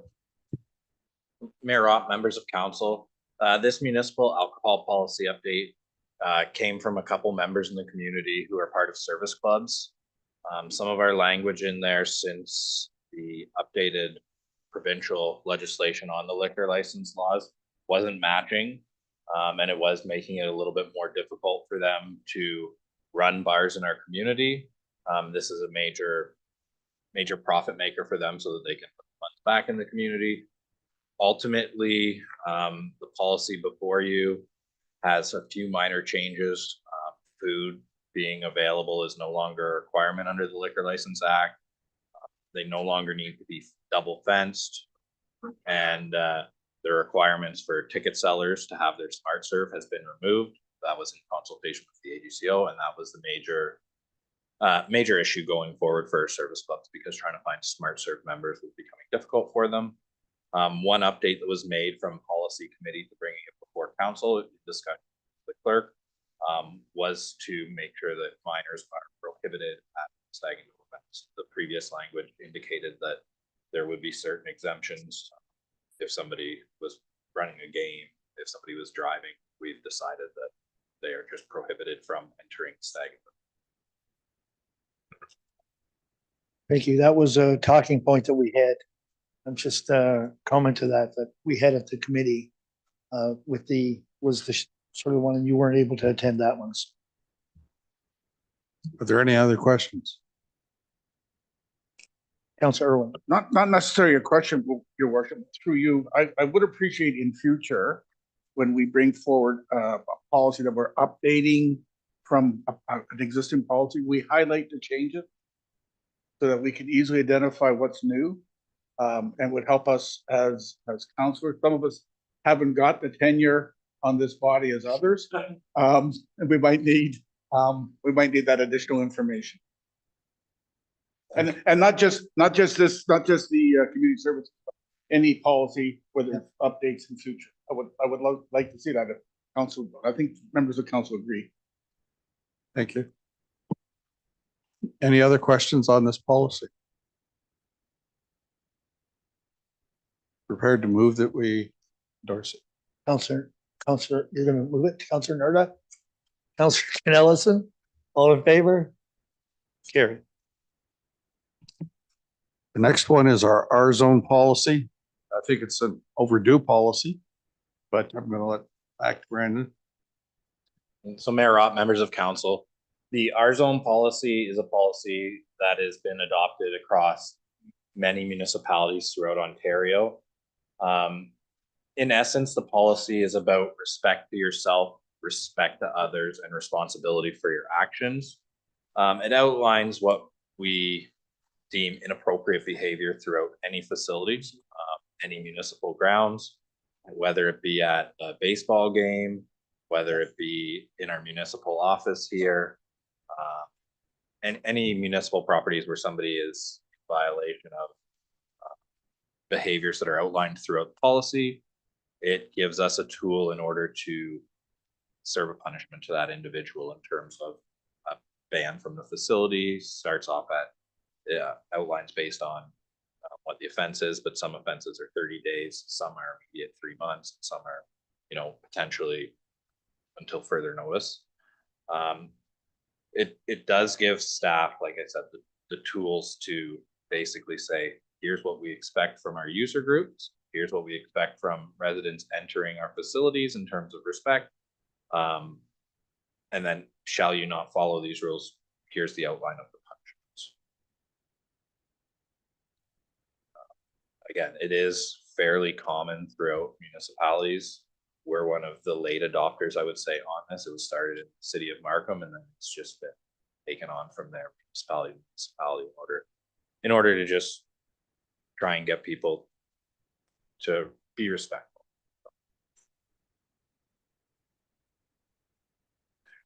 And people will find out about it by signage. We will put up, you are now entering an R zone. There will be brochures there for people to say, oh, what is the R zone? And then they'll be able to read up on it, understand why it's in place, what the punishments are.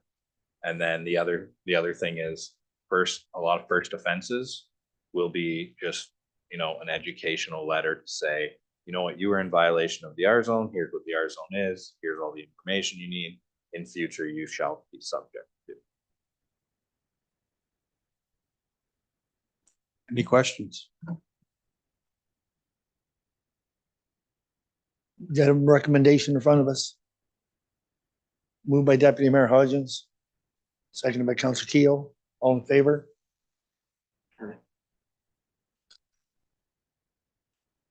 Municipal drain assessment policy and venturing policy.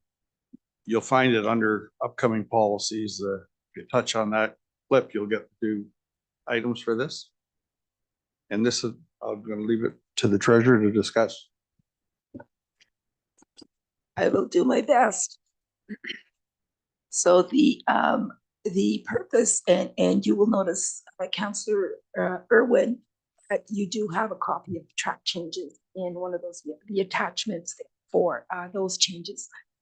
So basically, the previous policy outlines how residents will be paid for municipal drain work being done on their properties.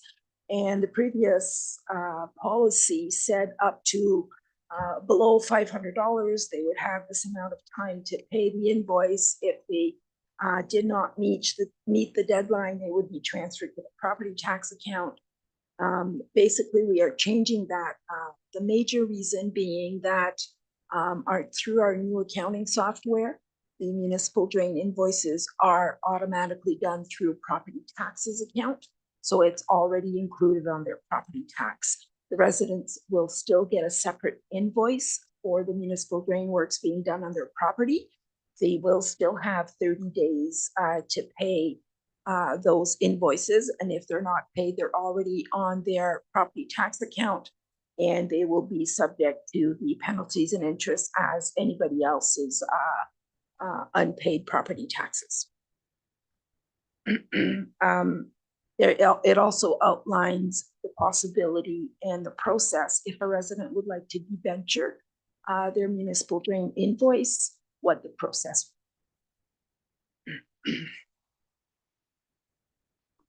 Any questions on this? You have a recommendation in front of you. Moved by Councilor Knellison, seconded by Councilor Daigle. All in favor? Carried. Thank you.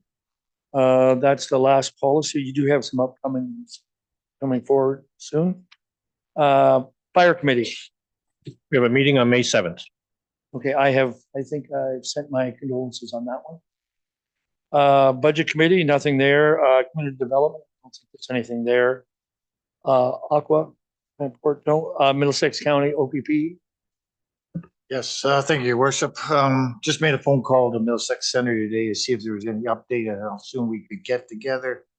The fella told me that we are going to get together May 21st to overlook at the public appointees. So looking forward to finally getting started. Perfect. Thank you. Correspondence. Town of Plimpton, Wyoming, securing access to natural gas. Township of Clearview, Bill C-63 endorsement. City of Peterborough, jurisdiction of Ontario Ombudsman. Western Ontario Wardens Caucus, small business enterprise funding. Support that. Moved by Councilor Nerda, all seconded by Councilor Irwin. In favor? Carried. The next one is Municipality of Wawa and the Municipal Accessibility Fund. Prince Edward County Call to Action Accessible Ontario 2025. Prince Edward County again, Ontario Regulation 39-125 Blue Box. Township of Sugog.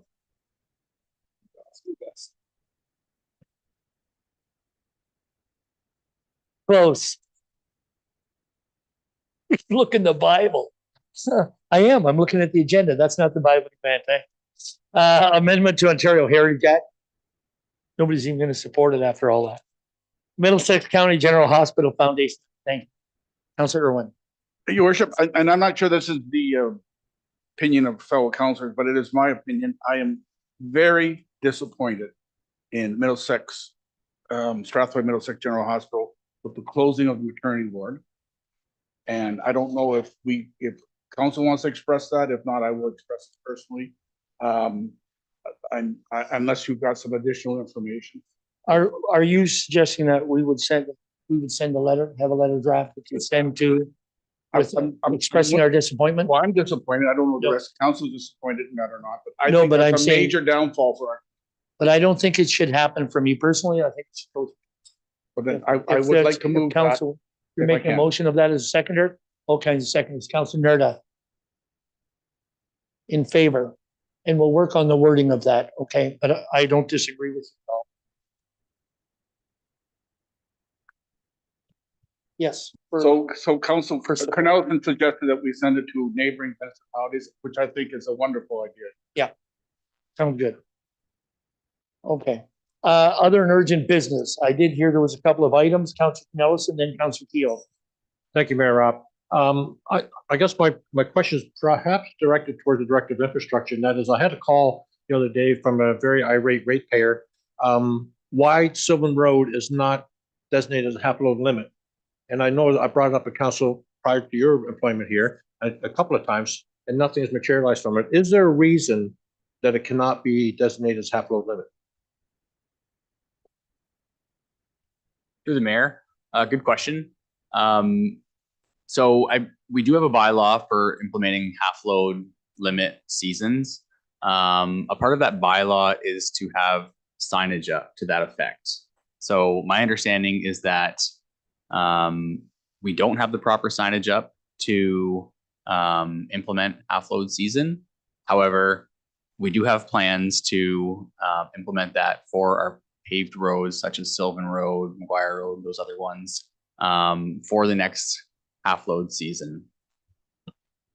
That's great, because there's a number of gravel trucks, cement trucks that utilize that road this time of year, and it's taken quite a beating. But thank you for that. I appreciate it. Council Keel. Thank you, Mayor Rob. An inquiry from a ratepayer from Elsie Craig the other day that is laden with mobility issues. His concern is where the message board is at the entrance, or the curb parking, the Main Street Credit Union in Elsie Craig. It's quite a high curb. It's about 9 inches tall to step over to get access to the bank. I guess what I'm wondering is that curb property of Main Street Credit Union, and they could look after it, or is it ours because we are maintaining the road to the curb? Is it the curb right along the road? Not on Hogan, or not on Main Street. No, but I mean, Queen it's Street, along but on the. the along the right edge by of the message. Yeah. It would just need to be knocked out by 4 feet. And you would gain all type of accessibility, and they wouldn't have to walk all the way around. And I did take a drive over, and I looked at it to see his point. They're not For wrong. sure. Yeah, no, They're not wrong. and I think it's something that really should be addressed. And if it's the one right along the road, that side of the curb, that's ours. Correct? If it's along the road, the curb is ours. It's on our side street. It's along where you would pull off the park and then run Yes. into the bank. Yeah. On, I don't even know what the name of that street is. Henderson. But that is ours along the road. So is that something, staff, can you have a look at that and see if we can do something about it? Yes, absolutely. Through the mayor, I'm looking, trying to look at it right now on Google Maps to see the exact spot, but we can certainly look into that, see if there's any. I'll come over and show it to you there after the meeting. Thank you. Okay. Any other business? Councilor Daigle? Just, I want to add it now, and most likely coming to deferred items, but we were supposed to have a meeting with our insurance people. So we can discuss it, they can go over our policy, and we can ask different questions. I'd just like to get that put on the mark, so when we get it soon. Okay. Okay. Natalie, you had some other business? Through the mayor, I just wanted to let council know that an opportunity became available from OMAFRA. There was a message that was sent to us on April 22nd, and it was regarding the First Impressions Community Exchange, which is an opportunity which was created so that communities can begin thinking about generating new ideas for improving community competitiveness, identifying community strengths and weaknesses, opportunities and threats, elaborating on community action plans or strategic plans and fostering community linkages. So how first impressions community exchange works is there's another community that is chosen, that two communities pair up, and a team is assembled, a volunteer team, and they make a surprise visit on the other community.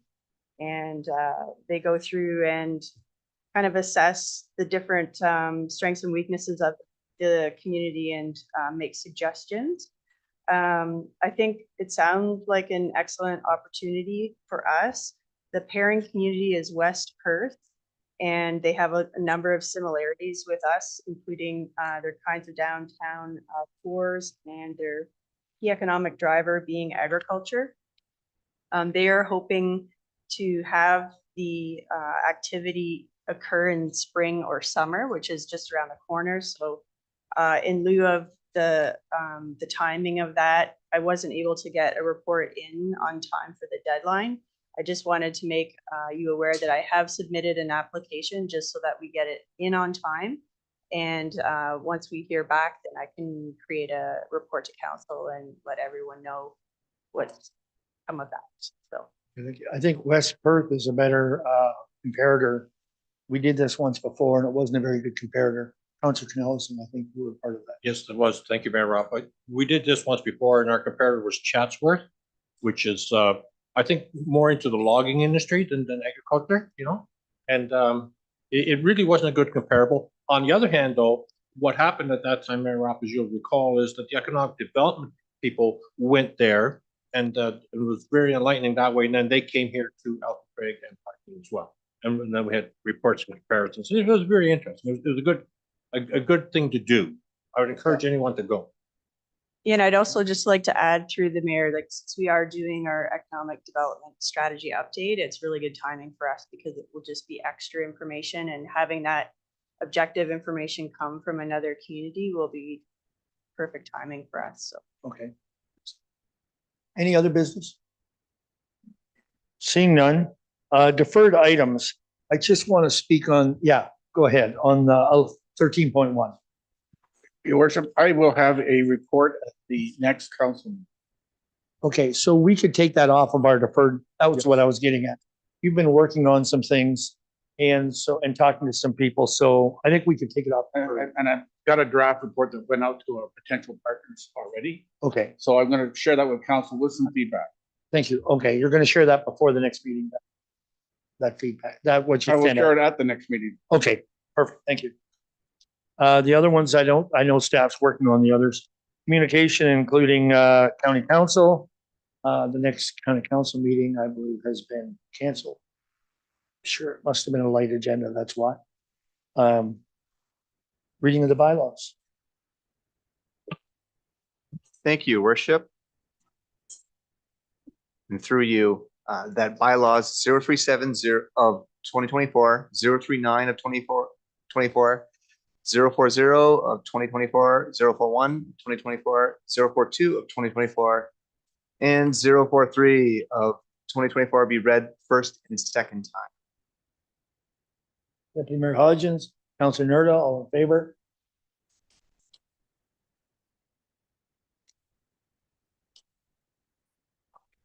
Your Worship, I have a secondary resolution for third readings that 039 of 2024, 040 of 2024, 041 of 2024, 042 of 2024, and 043 of 2024 be read third and final time. Councilor Keel, Councilor Daigle, all in favor? Carried. We have no matters in closed session, so I'm just looking for. Yeah, it's just before we adjourn. That's right. It moved by Councilor Nerda, seconded by Councilor Keel. But I don't care how you vote, but in the position we're in, we should be voting. We should have not 20%, but 100% of that. All in favor of adjourn. Carried. Thanks, everyone. Have a good evening.